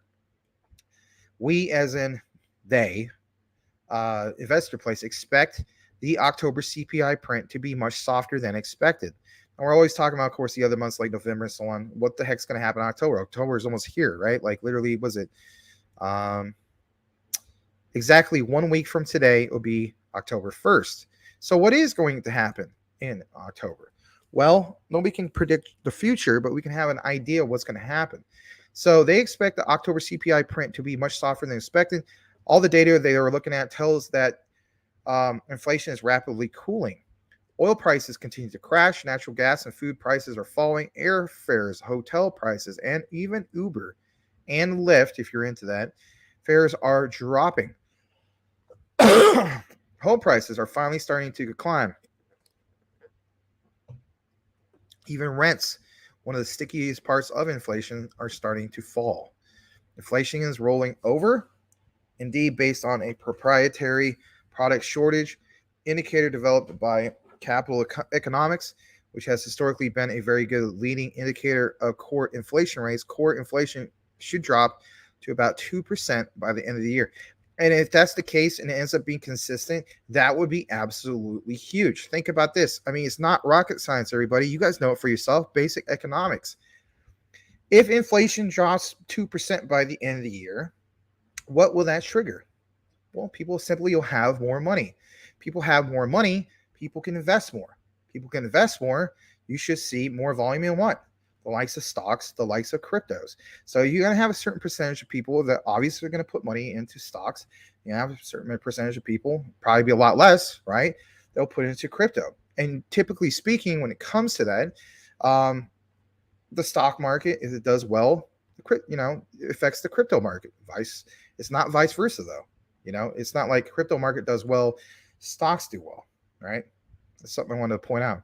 For the same reason, if you think about last year's bull run, the first bull cycle, right, which was basically like April, May, right, in that area, we saw Dogecoin, like, was it late April, early May, went to, their all-time highs, was it 74 cents? Again, right around tax refund season. Think about it, right? Same what goes with Shiba Inu on their first original big time all-time highs, right? Think about it.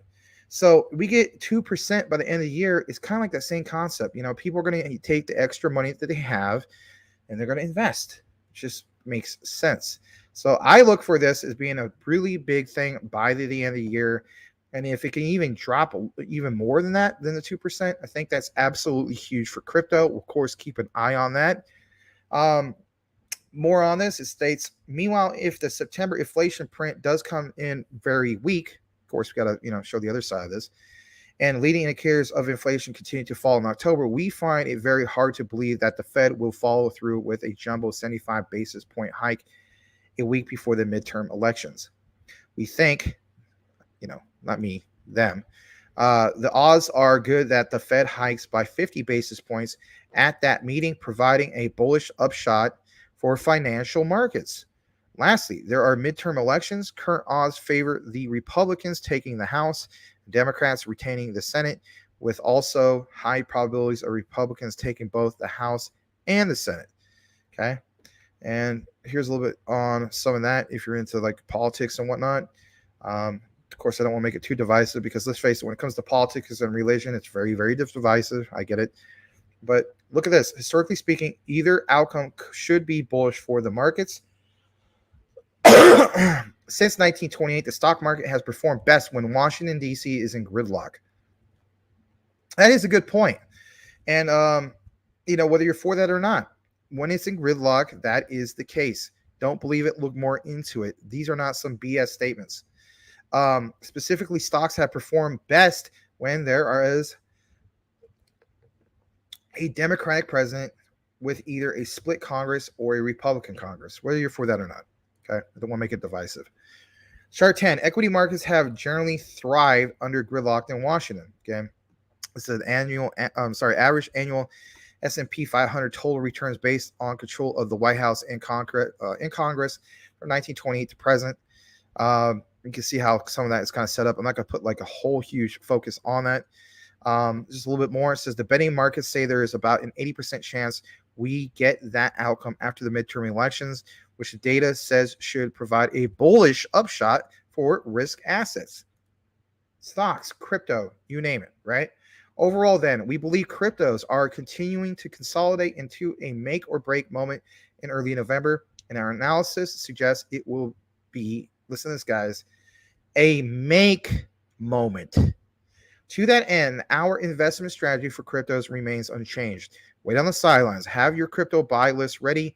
Wait for early November. Wait for a positive resolution on the aforementioned potential catalyst. Buy the breakout for a new boom cycle in 2023. On that note, let's dive into the weekly update on our portfolio. We'll get into that part in just a bit after we get back into the comments. But I want to state this real quick before we get kicked back into the comments and so on, and we do the next news segment. When you see statements like this where it says, wait on the sidelines, have your crypto buy list ready. I already have my crypto buy list ready. You should already have your crypto buy list ready. You should not be waiting too much on the sidelines. This is some areas of, investor place where we just don't agree with them. I'm not going to, it's kind of like saying, you don't want to agree with everything somebody says. And this is where I kind of butt heads with some of the things that they mentioned. I have a lot of respect for, Luke Lango and especially Charlie Shrem of what they brought to the table over many years. Typically speaking, they're more right on most things than they are wrong. They are human. I'm not trying to necessarily defend them, but I will state that. But this part, I definitely butt heads, because if you're waiting on the sidelines for all this to happen, well, guess what? You're not going to catch it, right? If anything, you want to already be researched into whatever project you're going to go all in on, and if you're not, then why haven't you? So I would say for the most part, especially for our, seasoned veterans of crypto investing and so on, you already know what you're into. And if anything, you are either going to, dollar cost average even more into those projects, or you are basically going to research the ones that you're on the fence of getting into, like myself, right? Like I need to do maybe a little bit more research on Hedera's HBAR. I need to look more into ALBT. I need to look more into some of these other ones, like Casper, right? Things like that. What's the other one? Oh man, there's a few other ones that I'm kind of on the fence about. But anyway, I'm just kind of drawing a blank for some reason right now. But whatever the case be, even if it's not the ISOs, it's I always talk about Chili's. You might have that attitude well, I need to look more into Chili's because the World Cup is coming up in November, and maybe you want to, get into something that you want to ride that when it goes up to maybe new all-time highs or something like that for Chili's. And then maybe after that you want to get out, or maybe you want to cash out, take your profits and hold the moon bank. Whatever the case be, waiting on the sidelines, I don't think is the best advice that they're mentioning. And maybe I'm looking at it from the wrong perspective. But that for me is how I am going about it. I am researching as much as I can before November. And if anything, maybe you already have done so yourself. So with that said, I'm going to go ahead and do the stop share, but I'm going to go ahead and reshare the KuCoin chart. So let's pull that up. And here we go. All right, let's kick it back into the comments. Excuse me. And let's see here. I see a lot more people have just joined. Shout out to the ones that just came. I think I saw just a few brief ones. Menelac, Coochie Boy. Hello, you guys. Good to see you. Thanks for joining us tonight. Crypto Talk Now VR. You got this. Crypto Talk Now. We got this. Yep, absolutely. Thank you for saying that. Can we get up to 30? Not quite, but we'll get there. Lazy Jedi, is there a dress code for this stream? Everyone is dressed in blue except for me. I don't know. Maybe. I'm not dressed in blue. I'm actually in a gray shirt. Maybe it's my background that's reflecting upon that. Max, can you give us 2 to 3 Larry impersonations? I think I gave you one earlier. So, I want to do the whole thing do we even care? Do we even care that the old man has come out of his cave? I don't need a freaking guy coming out of a cave to tell me about basis points, And you want to know something else? LeBron James is greater than Cardano, and that's the only thing he's greater than. And guess what? I met 10 chicks at the Pancake House at 2 o'clock in the morning. No, I'm kidding. All right. Tim Shea. Yeah, bums, go back to Jersey. Yeah. All right. Good time to do a Larry impersonation. Yeah. Larry, are you in the Discord? Let's see. No, not very familiar with Discord. Well, you know what? Get out of your freaking comfort zone, you bum. No, I was kidding. It's just some kind of joke what we doing. No, you know what? Discord it is kind of a learning curve, but once you get used to it, it's pretty cool. Lots of, a lot of great communities on it. Use it daily. You can even use it like a public forum. A lot of people think that you have to have like a separate website. You can literally do everything from Discord. It's really, really cool. Short Ethereum. Thanks. Thank me. Okay. Bull run starts November. Can't give a date and time like Larry. Okay. Fair enough. February 14th, 2023. 5 p.m. Eastern time. Leave your girlfriends at home. Excuse me. You got to watch the charts. Thank me later. Yeah. Oh, jeez. Yeah, that's funny. Lazy Jedi. My wife is going to be pissed no matter where I leave my girlfriend. Wait, man, what? My wife is going to be pissed no matter where I leave my girlfriend. Whoa. All right. Apparently Lazy Jedi is not too lazy after all. Brown chicken, brown cow. All right. Sorry about that. Crypto Talk now. XRP 27 cents by December 31st, 2020. You wish, man. You wish. You wish it was 25 cents. Let's face it. I mean, I do, we all wish that before we could load up, but I mean, we really missed that, man. Larry, yours is the following. I don't know. Brian Dowie's like, I don't know, dude. I don't like saying the word dude a lot. Anyway. Hello, good investors. Hello, Menelect. I saw you briefly. Good to see you. Glad to have you back as usual. Always looking sharp. Tim Shea, Larry for F6.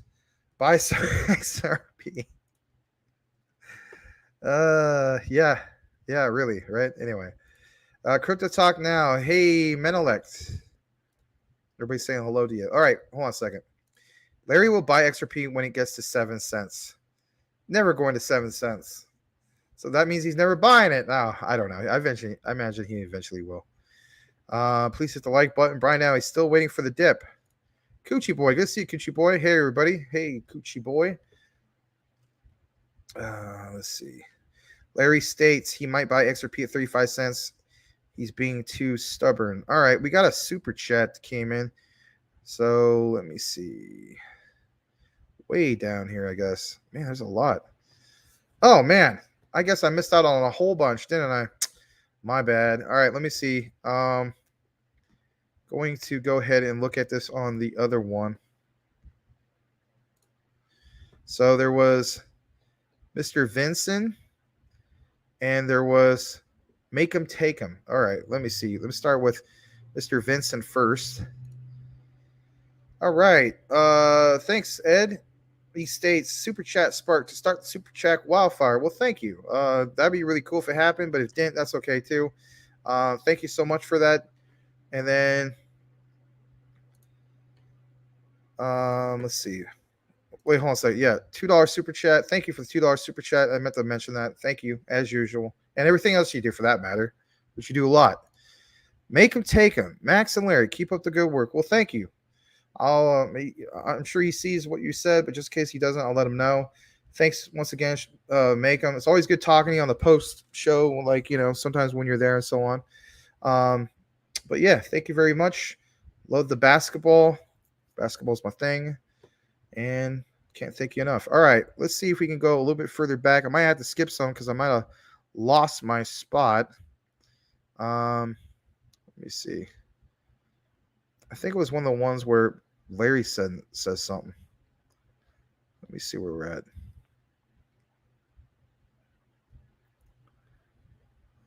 All right. Oh, man. Okay, I know where we're at. It was this one. Hit the like button. Yep. Okay, hold on a second. Maybe it wasn't there. There it was.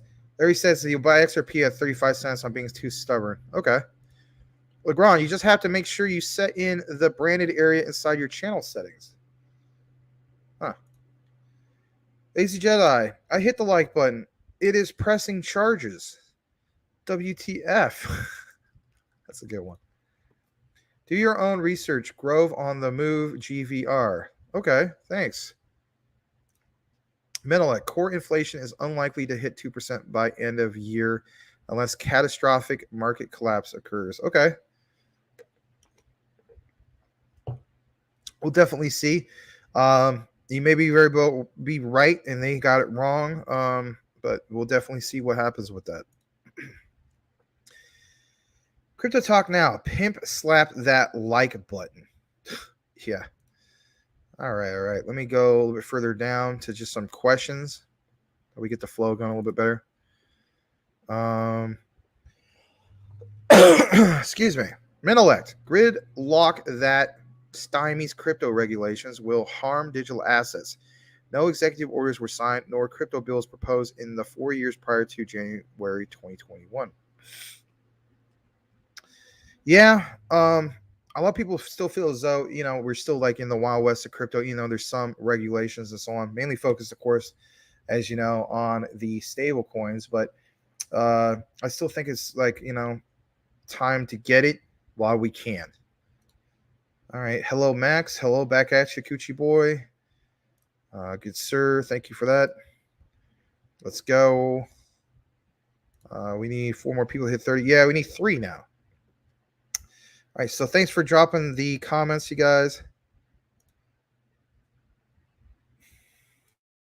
Yeah, $60 in it. Okay. All right, let's get to the next comment, and then we'll do a few more, and then we'll kick it back into some of the news. Retailers need to be dollar cost averaging weekly or bi-weekly. I'm doing bi-weekly because, that's just usually when I get paid. Yeah, I did very well in crypto last year. Maybe not as good as some of you guys did, but, you guys should know my story by now. 10K into 120K. But it's just that, I reinvested back into crypto, and I'm not looking to take that out and sell it for the loss. That would be insane. So for now, I got my, of course, like my regular full-time job and so on. And that's the way I look at it. I dollar cost average every, bi-weekly, like what you're talking about. I wish I got paid weekly. That'd be a lot easier, but we all have our own reasons. Heck, I know some guys only get paid monthly. So can you imagine where they come from? But anyway, yeah, retailers need to dollar cost average weekly or bi-weekly because they may not be may not be time to accumulate ISO compliant coins if Ripple wins against the SEC. Yeah, that's a perfect way to explain it because like we were talking about earlier, if Ripple wins the case, especially if it ended up being like before November, or even later, right? Let's face it, like that in itself will cause a lot of the ISO coin / tokens to pump, even though they're not officially Ripple. That just we've literally seen it within the last few days. But thank you for that. Max, do a Larry impersonation. I thought I already did. All right. Well, let me think. Man, what is something like to say? Kind of drawing a blank right now. I redid the whole thing of you pointing. I don't even freaking care. Do we even freaking care about the old man? He's boring. I don't even want to talk about Cardano. Do we even need to talk about Cardano? I don't care about Cardano. Forget Cardano. I don't know. I can't really. To me, an impersonation, I should sound like you, not say things that you say. Get what I'm saying? But maybe one of these days I'll get the BSV hat, stuff like that. Record myself going to the pancake house at 2:00 in the morning. Taking advantage of a hot Inu pre-sale. Have a rock lady come on. Turn off my camera, have the rock lady come on instead of me. Go through a midlife crisis. I'm just kidding. Just kidding. All right. Since 18 cents, Mr. Larry, locked on Coinbase, though. Okay. Let's go further down. Larry, hanging out with the marketing assistant. Well,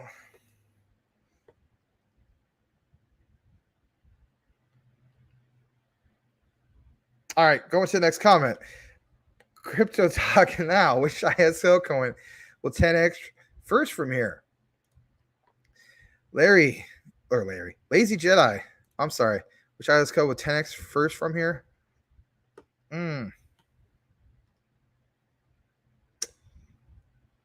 man. If the SEC case drops, Ripple wins, definitely XRP. If that doesn't happen, I'm leaning with Quant. I'm going with Quant. Yeah. Lazy Jedi. Larry, that sounds like a naughty by nature song. You know what? I restate that.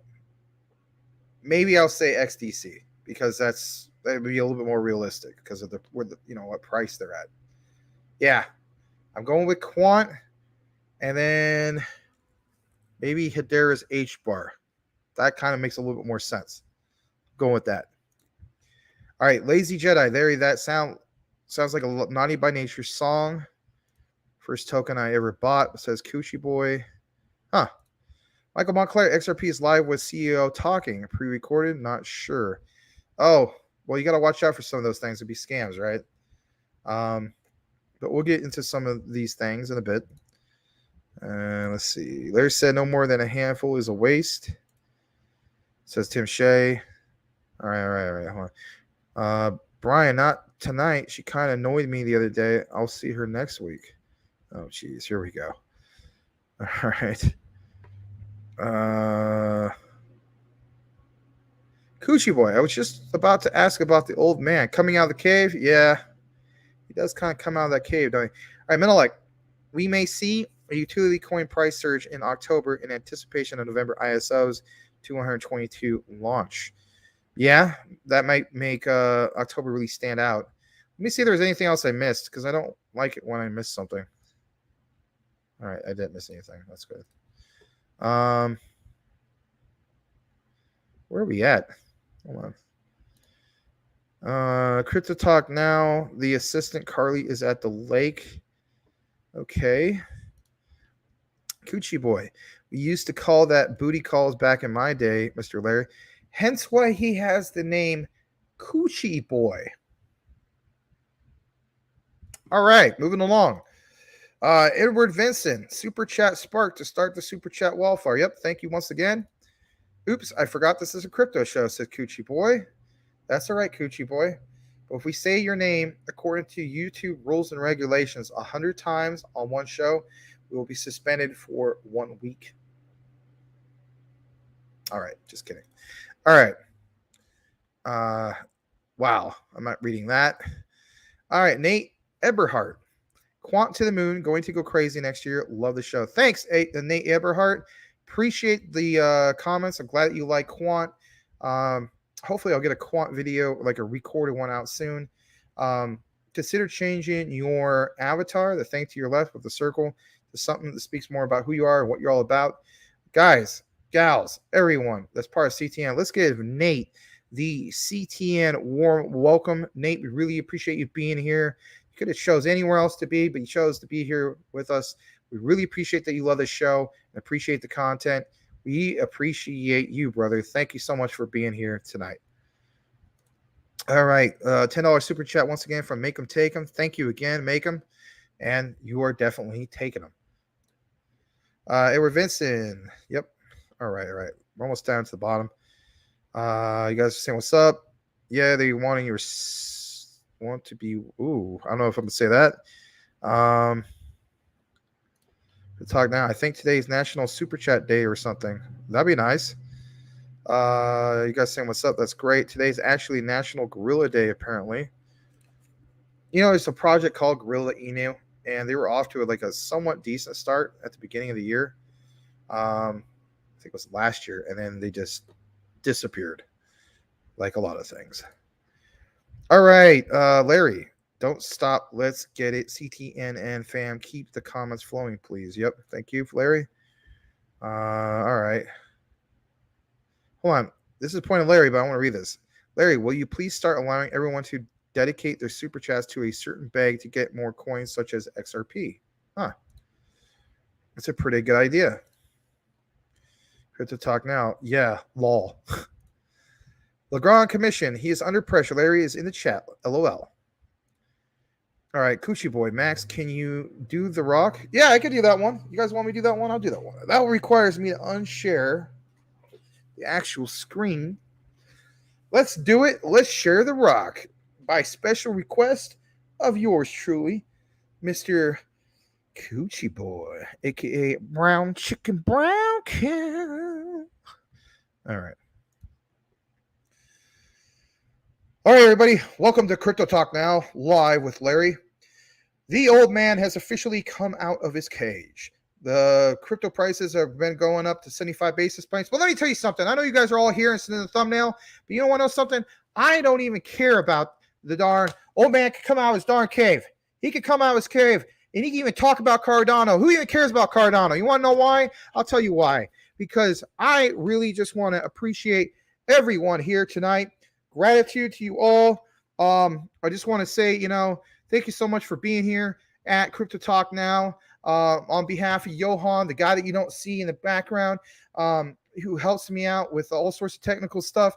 He helps me basically Google things. If I ask him something like, you know what, Johan, let me tell you something. Basically, I want to know how to spell crypto.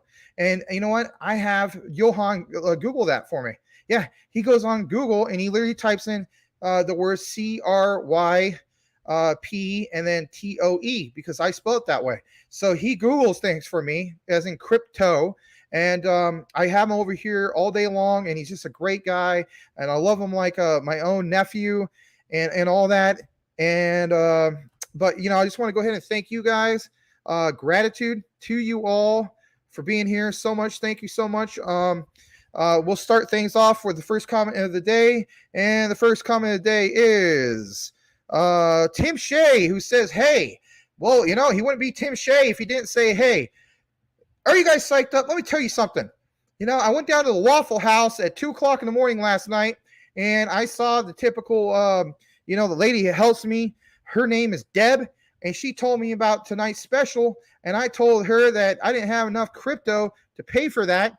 And she told me that basically I should exchange my tokens for fiat. So I've been dollar cost averaging cash ever since. I just want to thank you guys for being here. Thank you so much for joining Crypto Talk Now. All right. There you go. One of my wild tangent. All right. So thank you for that, Coochie Boy. All right. Crypto Talk Now, Larry. You got 1,000. You could buy one. Which one would you choose, XRP or Terra Classic? That's a good question. I would say for me right now would be XRP because I already have, at least the amount that I need for Luna Classic. Would I like to have 20 million? Luna Classic, of course. We all have our reasons. Gratitude, yes. All right, let's go a little bit further down. You guys are all saying XRP, Terra, yep. That was just thinking XDC will 10x. Yeah, I mean, it just makes a little bit more sense compared to but of course I believe that Quant will 10x. That's probably going to take a lot longer. The question was, which one will happen first, right? Excuse me. Next question is Shiba Inu or Dogecoin? Oh yeah, SHIB all the way, right? Yeah. Thanks, guys. Brian Dowie, Quant will 10x, but think it takes longer. Yeah, I just literally said that. I'm glad I reiterated that because I was like, what am I thinking? I mean, XDC is just, sitting on, like for the longest time it was like 2.5 cents and 3 cents, and that just makes more sense. Wow, I said sense a lot. You guys, look who's here. The one, the only Iron Lux Trader. Hello, Iron Lux. Good to see you. Looking sharp as usual. All right. And he's saying Urian Capital. Cool. Saitama or Shinobi. Really? We're going there? All right. Legrand says neither. Shinobi. Okay. All right. You guys showing love. Sandbox or Mana? Huh. You got some good ones. Yeah, I'll go with Sandbox too. And yeah, thanks for showing love to Nate Eberhardt, guys. Come on. Give more of a welcome. So you guys saying Sand, Shinobi. I'm going to go with Shinobi for sure. I mean, I still hold a pretty big bag of that. But then again, my V1 is going to be a V2 now. So I hope I get a good amount of V2. Anyway.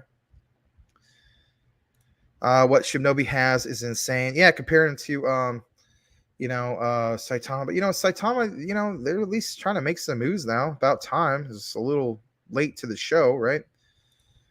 I think Tim won it. Make what? I don't know what that means. Sorry. I think Tim won it. Make him okay. The roadmap. Yeah, they do have a nice roadmap. Solana or Ada. Okay. Winner, chicken dinner. All right. So Ada, Solana. Kind of mixed on that one, right? All right. So later, fellas. All right. See you. Iron Lux, you just kind of stopping by. That's fine. Bye-bye. Take it easy. And let's see. Brian Dowie, Max, talking about beating Shaq versus 1v1. Oh, no. You guys really want me to do? I thought you guys want me to talk about crypto. You want me to talk about the stuff that Larry normally wants to talk about? All right, I'll do a 1-1. You guys, I was basically out. I was walking patches late at night out in the woods where we normally say hello to one of our favorite deers.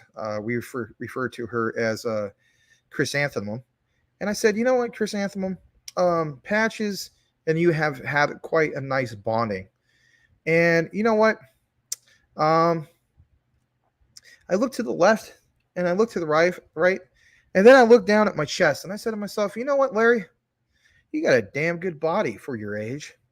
You could beat Shaq in a game of 1-on-1. And I thought to myself, you know what? I could beat Shaq in a game of 1-on-1. You want to know why? Because Shaq eats nothing but Charles Barkley's Twinkies and, ho-hos and ding-dongs and stuff like that. And I said to myself, you know what? Shaq is really out of shape. And I'm getting in great shape. I'm eating steaks left and right. I go down to the pancake house and I got women freaking falling all over me like a stack of freaking dominoes, And I start saying to myself, you know what? Maybe Max is right. I get more than an astronaut. I get more butt than ashtray. I get more than a toilet seat. And I thought to myself, there's a reason for that. It's because I am in great shape. And as a result, the women are starting to come around. So with that said, I'm a lot better shape than Shaq. Nothing against Shaq, but I could beat Shaq at a game of 1-on-1. Now, I don't know how good shape Max is in. I mean, he does state that he goes to FFA meetings quite often and that he's the fathead crypto of crypto. And he's a floating head when he puts on the green shirt. But that's besides the point. I don't really know if Max has skill game. But nonetheless, it would be like Max and Shaq versus me and somebody of my choosing, like maybe let's resurrect a dead guy. Kevin Duckworth could be on my team and he can guard Shaq. Yeah, we could beat them. But with that said, everybody, gratitude for all of those people that basically joined in here. Want to appreciate you during this lovely morning of 5 a.m. Eastern Standard Time for Crypto and Steak live with Larry. And yeah, let's talk a little bit more crypto in exactly 2 hours as I go on a wild tangent about how I am the Phil Jackson of crypto. And I have a crypto rock and basically a crypto girl who's going to tell you all about how I put whey protein in everything that I eat. Whey protein, sponsored by I don't give a blankety blank emu. All right, back to the show. All right. Okay, LeBron or Jordan. All right, you guys are talking about this. Let's get back into some crypto. Oh boy, I'll read this and then we'll get back into crypto. 2-on-2, Larry and Charles Barkley versus Max and Shaq. Game 2, 7 half court. Who wins? Oh my goodness. All right. Jeez. Max and Shaq, 7-0. Yeah, 5 a.m. Oh, all right. We got the last comment. So, oh boy, me and Charles might not have the best team, but we would definitely have the meanest. And Day Trading says short Ethereum because he's AI, and that's just what AI does. Okay, let's share the screen and kick it back into an actual crypto show. Okay. So here's the next segment from Investor Place, and this is just quick little snippets. It's pretty good. So here's the thing, right? We don't talk much about Cosmos, but we probably should. So I want to point out in regards to Cosmos is what you see right here. The symbol is Atom. They have a rank of 21. 1 year ago, this thing was up to $44. Again, is it one of those ones that you want to get like maybe a handful of to prepare for the bull market? Maybe, right? So 1 year ago, this was as high as $44.52. As far as their all-time highs, it's basically like right around that. And then, it kind of held that level for the most part from September of 2021, a year ago, like I mentioned. And then pretty much till like the beginning of this new year, 2022. Okay. So, it's sitting at $13.80. Again, it's top 50, it's ranked 21. But here's what's going on. If you happen to be into Cosmos, I have a couple of friends that are, and they really like it and so on. And they swear up and down by it, but to each his own. Anyway, if this happens to be you, here's the recent on what's going on with them. Delphi Digital chooses to build on Cosmos, right? After extensively researching available options, Delphi is releasing an extremely detailed report explaining its rationale for selecting Cosmos. Among its reasons is Delphi's belief that the future of the blockchain space will involve fragmented but still interconnected chains, which is exactly where Cosmos is positioned to dominate. Cosmos also has fast enough speeds and high enough throughput to support greater adoption while remaining sufficiently decentralized. Delphi sees some of Cosmos's biggest weaknesses being a lack of hype and single token to rally behind. Despite these risks, based on the network's strengths, Delphi ultimately opted to focus all of its efforts on Cosmos for the foreseeable future. Let me just double check I'm not muted. And I'm not. That's good. All right. We're always talking about Chili's, right? But anyway, I want to give you a little bit of Cosmos. We don't talk about much, but sometimes I feel like we should. My friend of mine, Foxman, I don't know, I haven't seen him in a long time, but he is personally into Kava, and they have that whole deal with Cosmos. Cosmos, of course, has its own blockchain.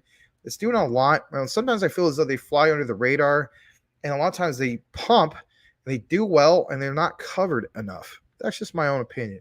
Maybe in the future, we'll cover them a little bit more, but there's a reason that they're still in the top 50. We'll just move on from there. So this one, we always talk about Chili's, right? The Immortals Esports organization is launching a fan token on Chili's. Okay. We always refer to Chili's as being the ESPN of crypto. Listen to this. The token will be the first US-based esports fan token available on the app. This is really significant for Chili's, and here's why. So Chili's is really focused, of course, on football, right? AKA soccer, right? As you guys know, soccer, better known as football, is the most popular sport, in the world as far as like internationally speaking. It's not the most popular sport here in the United States. But what's really significant here is, like it mentions, the token will be the first US-based esports fan token available on the app. And this, again, I think is why you saw some of the recent pumps with Chili's. We saw it basically do a pullback to 18 cents. And currently speaking, when it comes to Chili's, we said about 26 cents. Yeah, 26 cents. So, I mean, some people stated, I saw some videos and so on, with technical analysis, the feeling, though, that Chili's is sitting at a support line of about 21 to 22 cents. And with that said, I mean, I think, we're not going to see the 18 cents unless the market just really, really nosedives. Chili's always seems to do well with its own support line, and especially with the whole run-up coming up with the World Cup.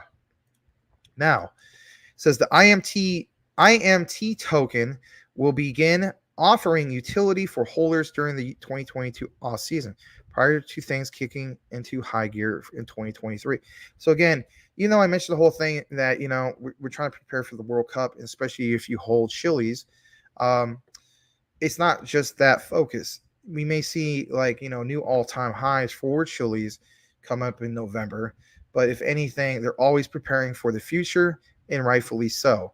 But again, for them to finally have their first US-based esports fan token, I think that is huge for more adoption here in the United States, because obviously we're going to see a lot of FOMO on the international front, especially with the World Cup in November.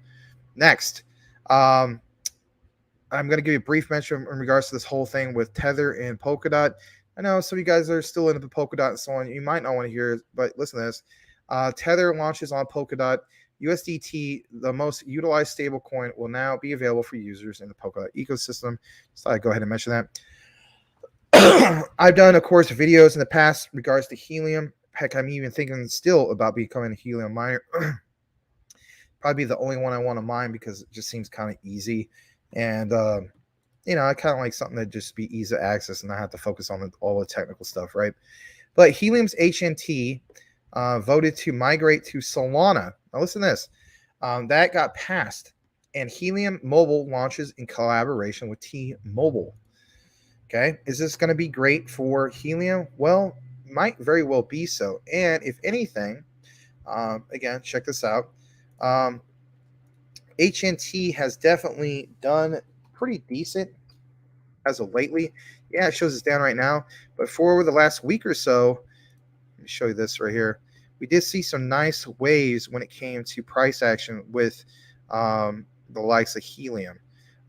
So basically, again, this is only for the 7-day chart, but we did see it go down to the late threes. I didn't have a chance to put out a buy alert on that again, but we talked about it.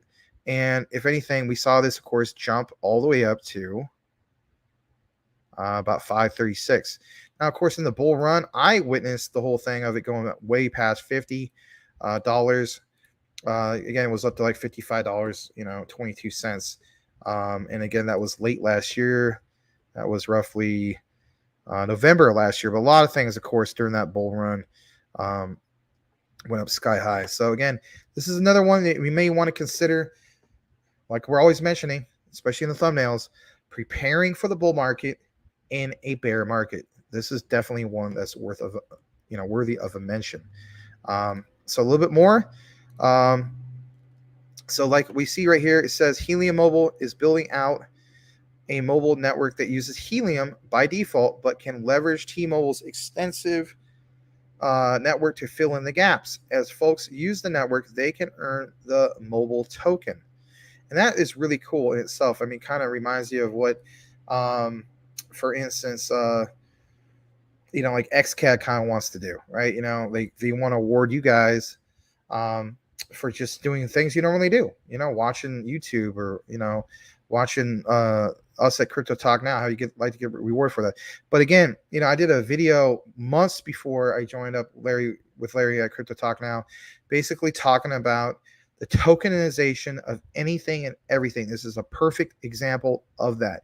And if anything, now it gives Helium even that much more reasons to get into it, research it.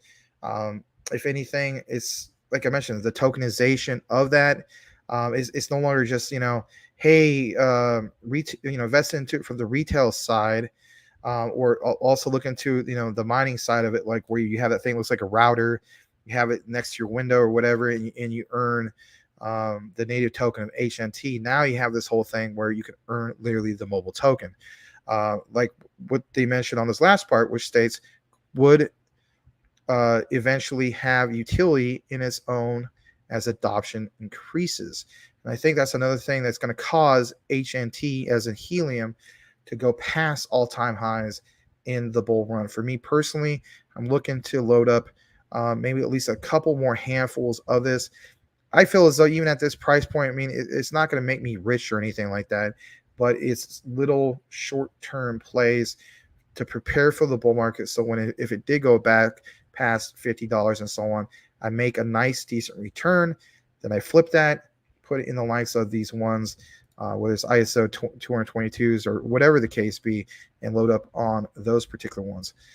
So that's what's going on with HNT. Of course, we talk about near protocol every so often. It states a major near protocol wallet recently went down for a few hours. Individuals trying to access, which is wallet.near.org on September 22nd, were basically met with an error message and weren't able to access their wallets. As a result, there was a pullback on Near, but it states all funds were safe during the outage. The teams responsible quickly resolved the issue. I'm not going to pull up the price action in regards to that, but I will tell you there was a pullback in price. And then also in the same breath, Tezos, aka XTC, of course, cover them and talk about them in a bit. Opportunity, of course, preparing for the bull market in a bear market. Work with IBM to enable confidential computing for Tezos bakers. Confidential computing is a way to use cloud technology in an especially secure, confidential way. For many institutional node operators on Tezos, this capability is crucial. That's actually a typo. I didn't mean to say bakers, bankers. And that's what's going on with that. Let me go ahead and do a stop share for a moment. And then we'll actually get into some of the Luna Classic. And last but not least, some of the other news that we got going on. Give me just a moment. And I'm going to go ahead and share the Luna Classic tab. Hold on. There we go.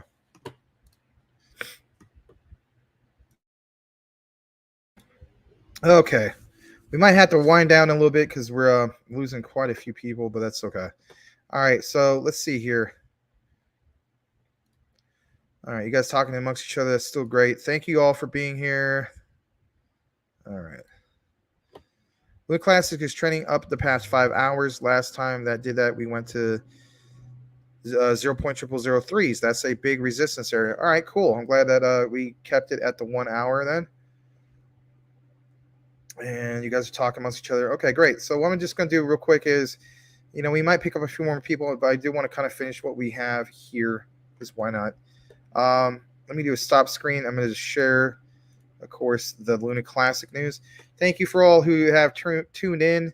It may seem as though that the show has gone past, way past the time. I mean, we're sitting at about roughly about 2 hours, 2 minutes, but there's some more information we want to share with you guys. Let's see here. So if anything, here we go. There we go. All right. Shout out to Classy Crypto who has posted this. You might be with him, you might be against him with what the statement is. I know some of you guys, you like to heck with Binance and so on. That's all right. We can all, we all have our, mixed emotions and feelings about it and so on. But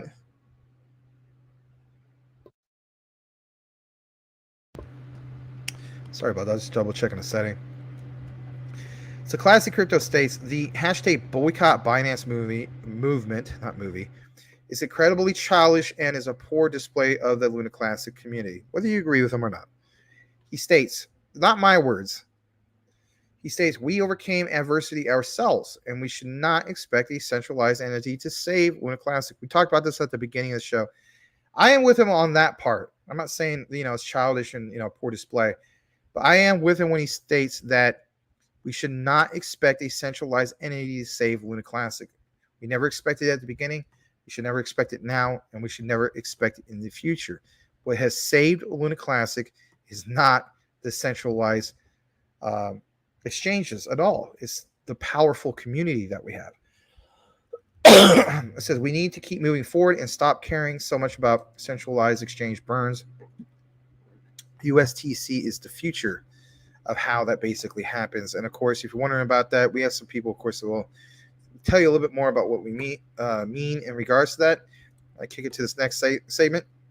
This is from Luna C. Whale, which is at Terra Classic HQ. Breaking news.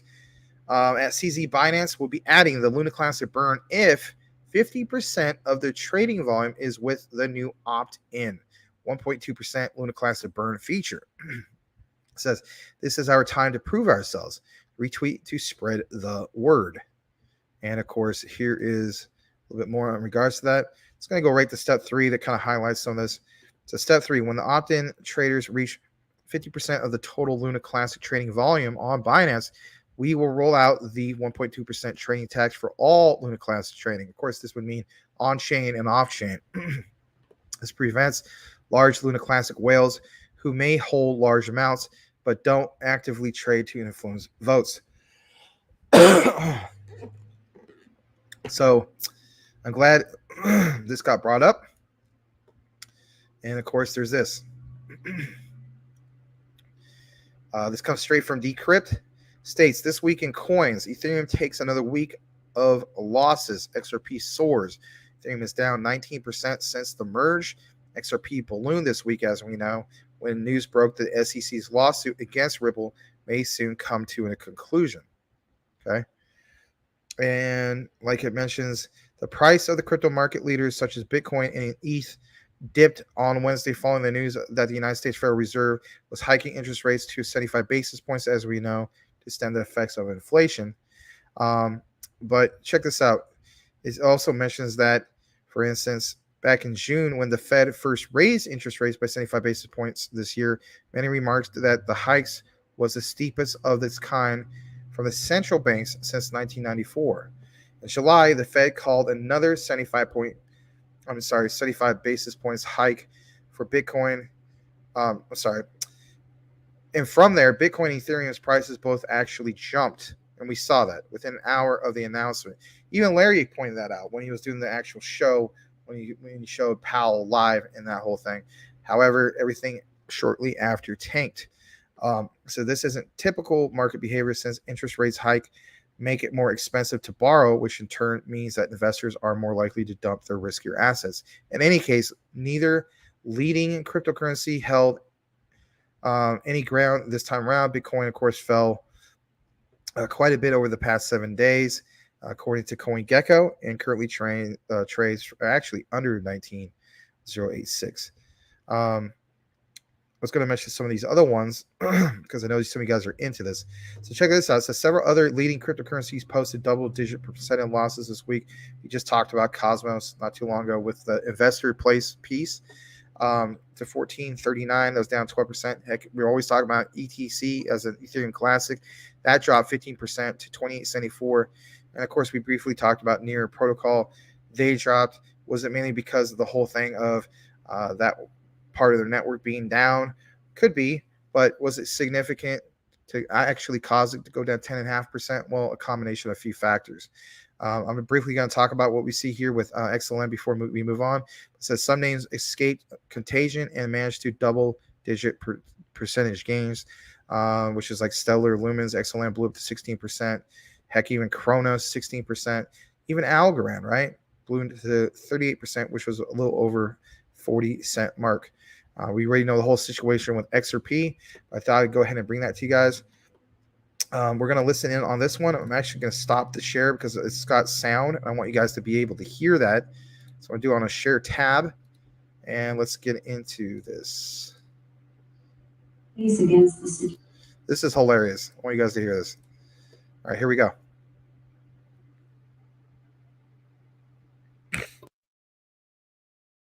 Alexa, will Ripple win the lawsuit versus the SEC? Ripple Labs looks well positioned to win the case against the Securities and Exchange Commission, and it could be a massive boost to the entire cryptocurrency industry. Alexa, do you ever lie to me? I don't lie. I'll always tell you what I know.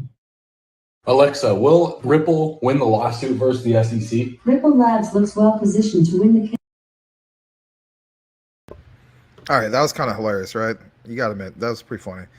Anyway, yeah, that was good stuff to see that. I thought I'd share it because we need to have a little bit of fun.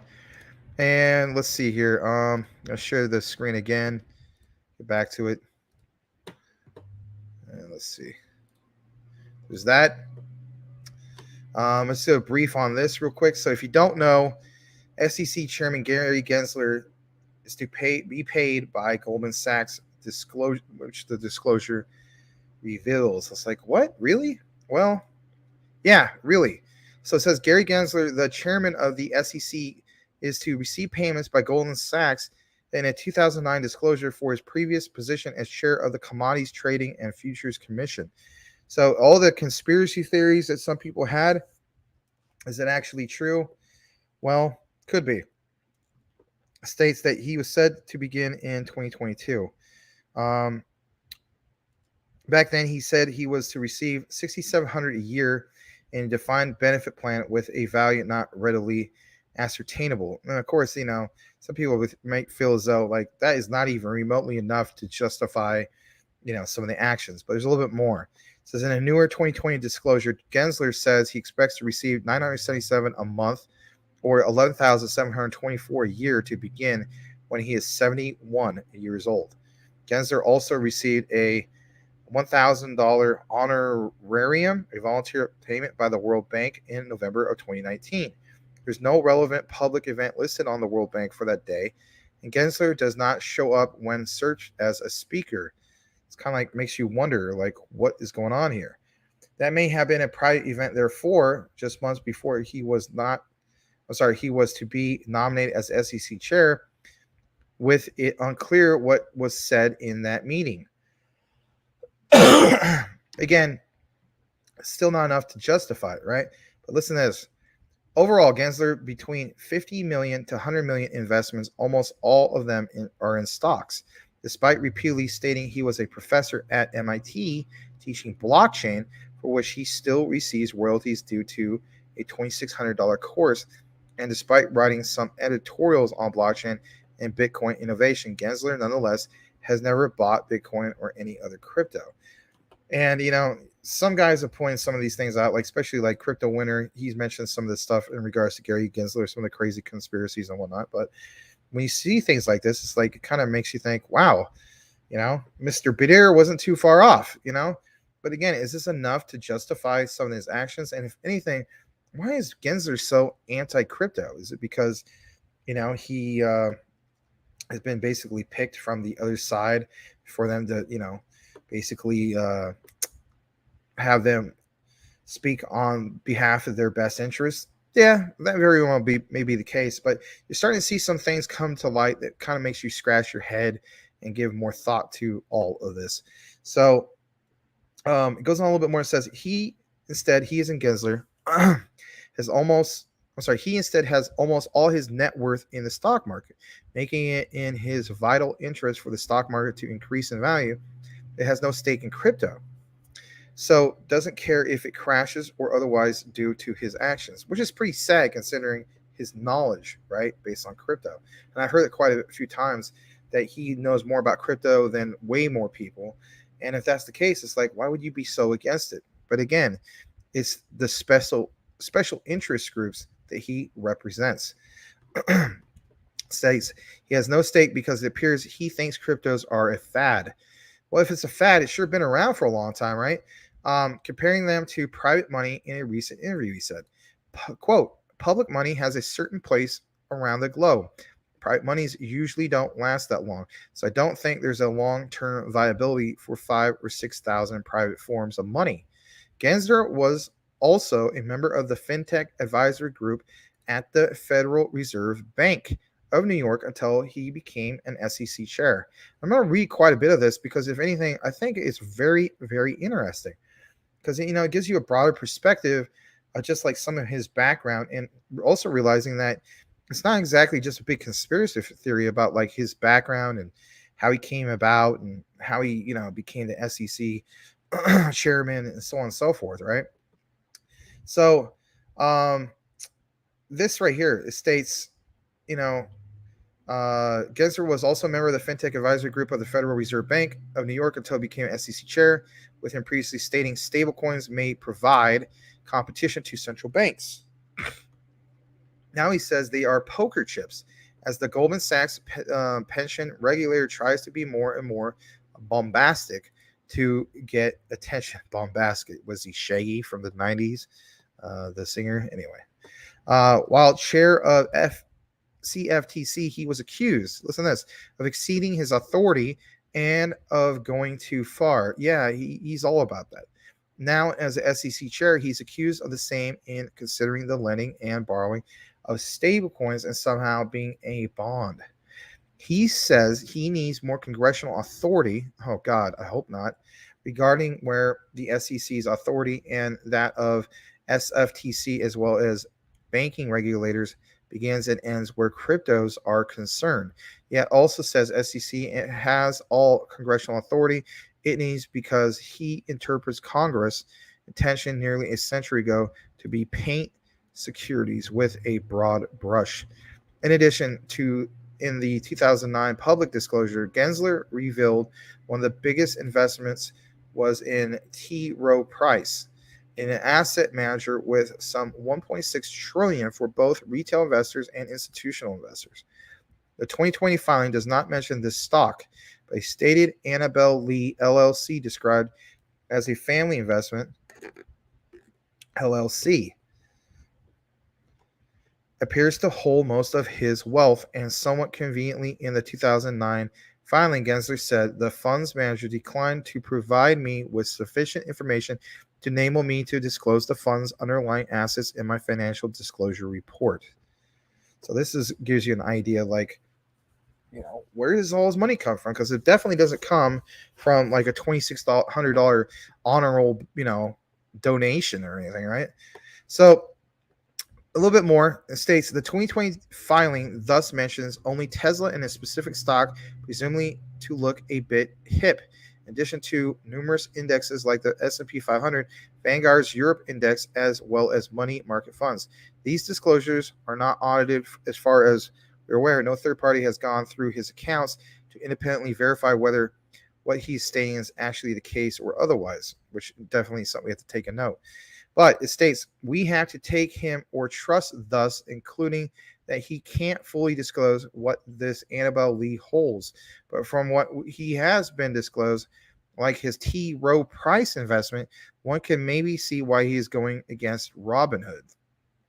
The investment app, rather than the so-called dark pools for institutional investors, which may allow them to manipulate the price, or against naked short selling that almost had Elon Musk take Tesla private. His Goldman Sachs pension, in addition, may also clarify why he is seemingly trying to turn the securities regulator into a crypto regulator by almost fully focusing on crypto. And it seems to be very well that way. When you look at the lawsuit for the last, was it almost a couple years or so on, it just seems like his focus is strictly crypto. It says, asked about the recent property troubles in China and what the SEC is doing to protect investors in the U.S. and whether anything else has been learned from 2008, Gensler gave a generic answer that basically said nothing. Kind of like his whole stance on his case against Ripple, right? Just my opinion. You may feel the same way. SEC in 2008 completely dropped the ball by allowing a mass market manipulation through credit rating agencies, giving AAAs to junk assets after such agencies were paid by the asset manager in question for the rating. On Gensler's watch, a short squeeze of GME occurred due to hedge funds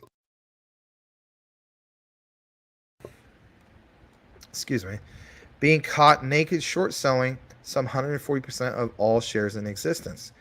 Yet SEC is going after Robinhood and after the gamification of investment, which translates to SEC is going after retail investors for cashing this obvious market manipulation to their great profit, rather than after hedge funds that engage in an objectively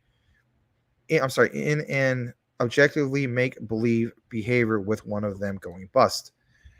Those hedge funds are playing with investors' money, and therefore you expect the SEC to provide some investors protection to avoid another situation where a public company is unduly almost bankrupt. We get radio silence with SEC also failing in its duty to provide Congress reports on capital formation, as Congress demanded, with the very big question here being whether startup investment should, in this modern age, listen to this, be fully limited to just millionaires like Gensler, or whether the public can also reap the fruits of capitalism and entrepreneurship by funding today's innovators. And I think that's a beautiful thing about what crypto is all about. And that's another reason why I have always been so gung-ho about Clearpool, or not, is because that is what makes Clearpool stand out. It's just that the shift of whether the public can also reap the fruits of capitalism and entrepreneurship by funding today's innovators. That is what makes Clearpool stand out. And that's why I feel as though they're doing pretty darn well as of recently in this bear market, because you are funding through liquidity pools a lot of these, venture firms and so on, right? So it goes on to mention the answer from Gensler appears to be clear: attack retail investors and thus the public, as well as any emancipatory means that gives them greater access to investments, to protect in the process his real paymasters. I mean, what a scumbag. Sorry to say. In this case, Goldman Sachs. Thus, we consider it self-evidently obvious that this is in the public interest to fully publish his financial disclosures as below. Right? And if you want to actually see it, there it is. So I thought this was really cool. I wanted to share this with you all. If you want to look more into it, you actually want to see this financial disclosures, you definitely could do so. This was posted about 2 days ago, and it comes from trustnodes.com. Again, the title is SEC Chair Gary Gensler to be paid by Goldman Sachs, disclosure reveals. Look into it if you want to. It's kind of interesting, to say the least. All right, just a little bit more. Since we're talking about Gensler, of course, we're going to associate XRP along with that, because why not? So basically, this comes from this person, Ashley Prosper. It's from a snippet from of XRP from Twitter. Goes on to mention, article from 7 months ago featured in a blog called, quote, Blue Sky Blog, focuses on CEO donations linked to SEC enforcement. A very compelled read. Question: so how much does Jamie Dimon and JPM donate to the SEC? We had some quotes from that the other day, but check this out. You can see the full thing from Columbia Law, right? But I'll just click right here for you, just to kind of give you the summary. It says our evidence indicates that CEOs make personal political contributions when they face an increased risk of an SEC enforcement action from a practical, and of course it goes on a little bit more about it, but think about that statement itself, right? I mean, that's pretty nuts. And then of course we saw the whole thing with Gensler earlier. Let me see here. Try to see if I can go to the next page on that. But you kind of get the idea of what the heck is going on. Here's this. I'm going to go ahead and stop sharing it because I want you to hear all this. It says, for all the FUD in regards to XRP, right? And it's a quote from a while ago, but it's still very valid. About 2 minutes, but it's really good.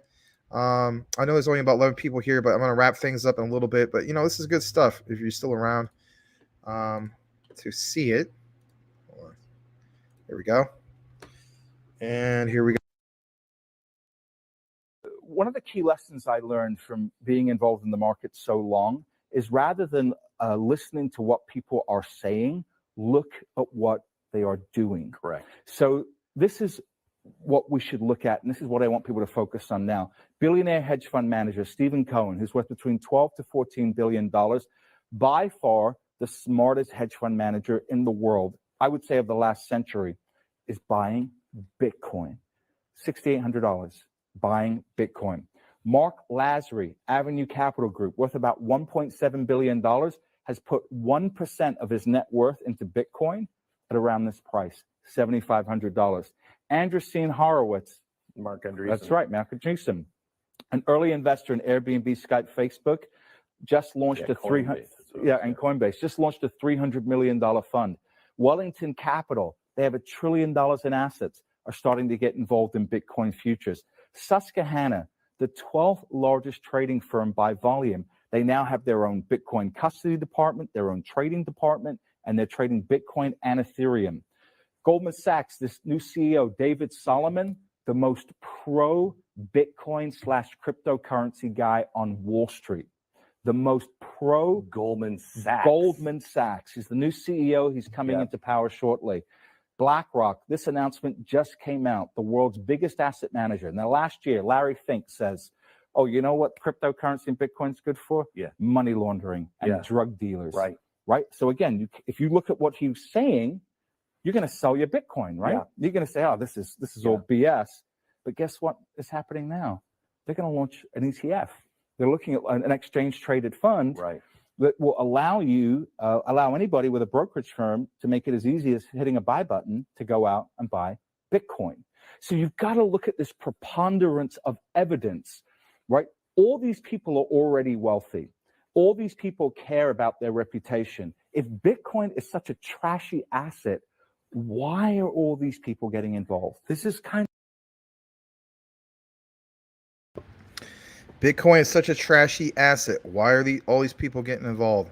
And in that regard, if XRP is such a trashy asset, and the quant and the ISOs are such trashy, why are all of the financial institutions getting involved? Think about that. Right. So that was a really good piece. Shout out to @RizXRP for posting that. That was really good. You can check out more about that if you want. Of course, he's got the whole thing of one of the key lessons I learned. He's got the whole thing of Gary Gensler resign. A lot of people want to see him, of course, resign. But I thought it was really, really cool. A little bit more. Again, talking about the ISOs. So this is in regards to quant over the last few weeks. This person, Hungarian Horntail, he states that he spent 4 to 10 hours daily, listen to this, participating in quant's deep research sessions, which is just like, wow. I mean, this guy's super into quant. He stated that he has found billions in previously undocumented partners, government contracts, and enterprise ecosystems. Now, listen to this. For those who are big fans of quant, I want to point this out. He's asking you, me, everybody else, to join him as he explores quant's global adoption, which is going to be an upcoming series. So, you're definitely welcome to follow him. I thought I was already following him. I'm going to go ahead and follow him. I thought it was really cool. And if anything, I'm going to retweet this because I thought this is great. He's already got a lot of people who are on board and fans of him. Like, for instance, and he states all information is his opinion alongside objective partner, public content, and search engine results, not private restricted information, not financial advice. This person, for instance, he states, I listened to you on the Quam Fi show. You've seen your research in the Quam Fi lounge. Man, you keep bringing the fire when it comes to quant. Appreciate the hard work you do. I don't post, but I love reading your research in the Quam Fi lounge. Keep up the great work. Other people, of course, have made some comments. There's quite a few. A lot of people already retweeted and so on. But I mean, the guy's very, very passionate. I thought I'd give him, put him on blast, or what you want to call it, like share what he's got going on. But yeah, we'll have to check out that upcoming series. That's really cool. He's very passionate about what he talks about in regards to. I wish I had like a clip of him, but I don't. But definitely check him out. And then if anything, I'm gonna go ahead and stop this. Hold on a second. The share. Get back into the comments. Hold on. And what is going on with this? Oh, I clicked on the wrong thing. Okay. And then I'm going to bring back up the KuCoin chart that we have something to stare at other than my mug. Here we go. There we go. There we go. And let's see here. Where are we at? All right. We're going to wrap up the show in a little bit. I'm just going to read the last bit of the comments. So, Coochie Boy, I asked CZ to DM me. His number's still waiting. Told him we need to chit chat. Yeah, good luck with that. Legrand Commission, we looking at Weeble. You are looking at Weeble? No, I'm not. Coochie Boy, I mean, I have Weeble, but maybe you're talking to somebody else. Let me see. You guys are all talking to each other. That's great. Yes, Weeble price is a little lower, but yes, that's the support level. Okay, you guys are talking to each other. That's great. Now we had built another small resistance today at 0.00024. All right. And let me see. No, really, it's looking like there's resistance at that price. If you're using Weeble, the buying opportunity is at 0.00021. Huh. And could be a new trading channel where daily traders bring up price up and down from 0.00021 to 24. Excuse me. Good show, Max. Well, thanks. I mean, we've had probably better shows, but thank you very much for that. I know we've gone quite a bit tonight. Coochie Boy Exchange is coming on board, plus Burns, nice volumes loading. Coochie Boy again, very few holders though, very early project. Okay. All right, you guys. Well, I'm gonna go ahead and stop the screen, and I just want to go ahead and basically thank you guys once again for joining us here at Crypto Talk Now, the Crash with Max. We'll be here again, of course, tomorrow, 9 p.m. Eastern, 6 p.m. Pacific. Again, we'll have to keep an eye out on the market, especially when it comes to Luna Classic and so on. You may feel as though nothing's going to happen on a Sunday, but you'd be surprised with the time difference. It very well could. Also, of course, keep an eye out on what's going on with some of these ISOs and whatnot. And if anything, I am personally looking more into what Kronos is doing. I'm trying to find out a little bit more in regards to if they got any other partnerships or deals going on. I did see that a lot of volume has been kicking in, and then also I want to look more into what's going on with Clearpool. They've been doing really well as of lately. I'm really glad to see that they're doing well. It's one of the first ones I covered. But you guys, just want to thank you again, whether it's for super chats or whether it's you guys just simply hitting the like button and so on. I really, really appreciate you guys. So on behalf of myself, Larry, Johan, and Patches, and the rest of the Crypto Talk Now network community, Ever Vincent, La Grande Commission from VR, as well as Hablamos Crypto Ahora, like to say have a great night. We'll definitely see you tomorrow. Over and out for now. Catch you on the next one.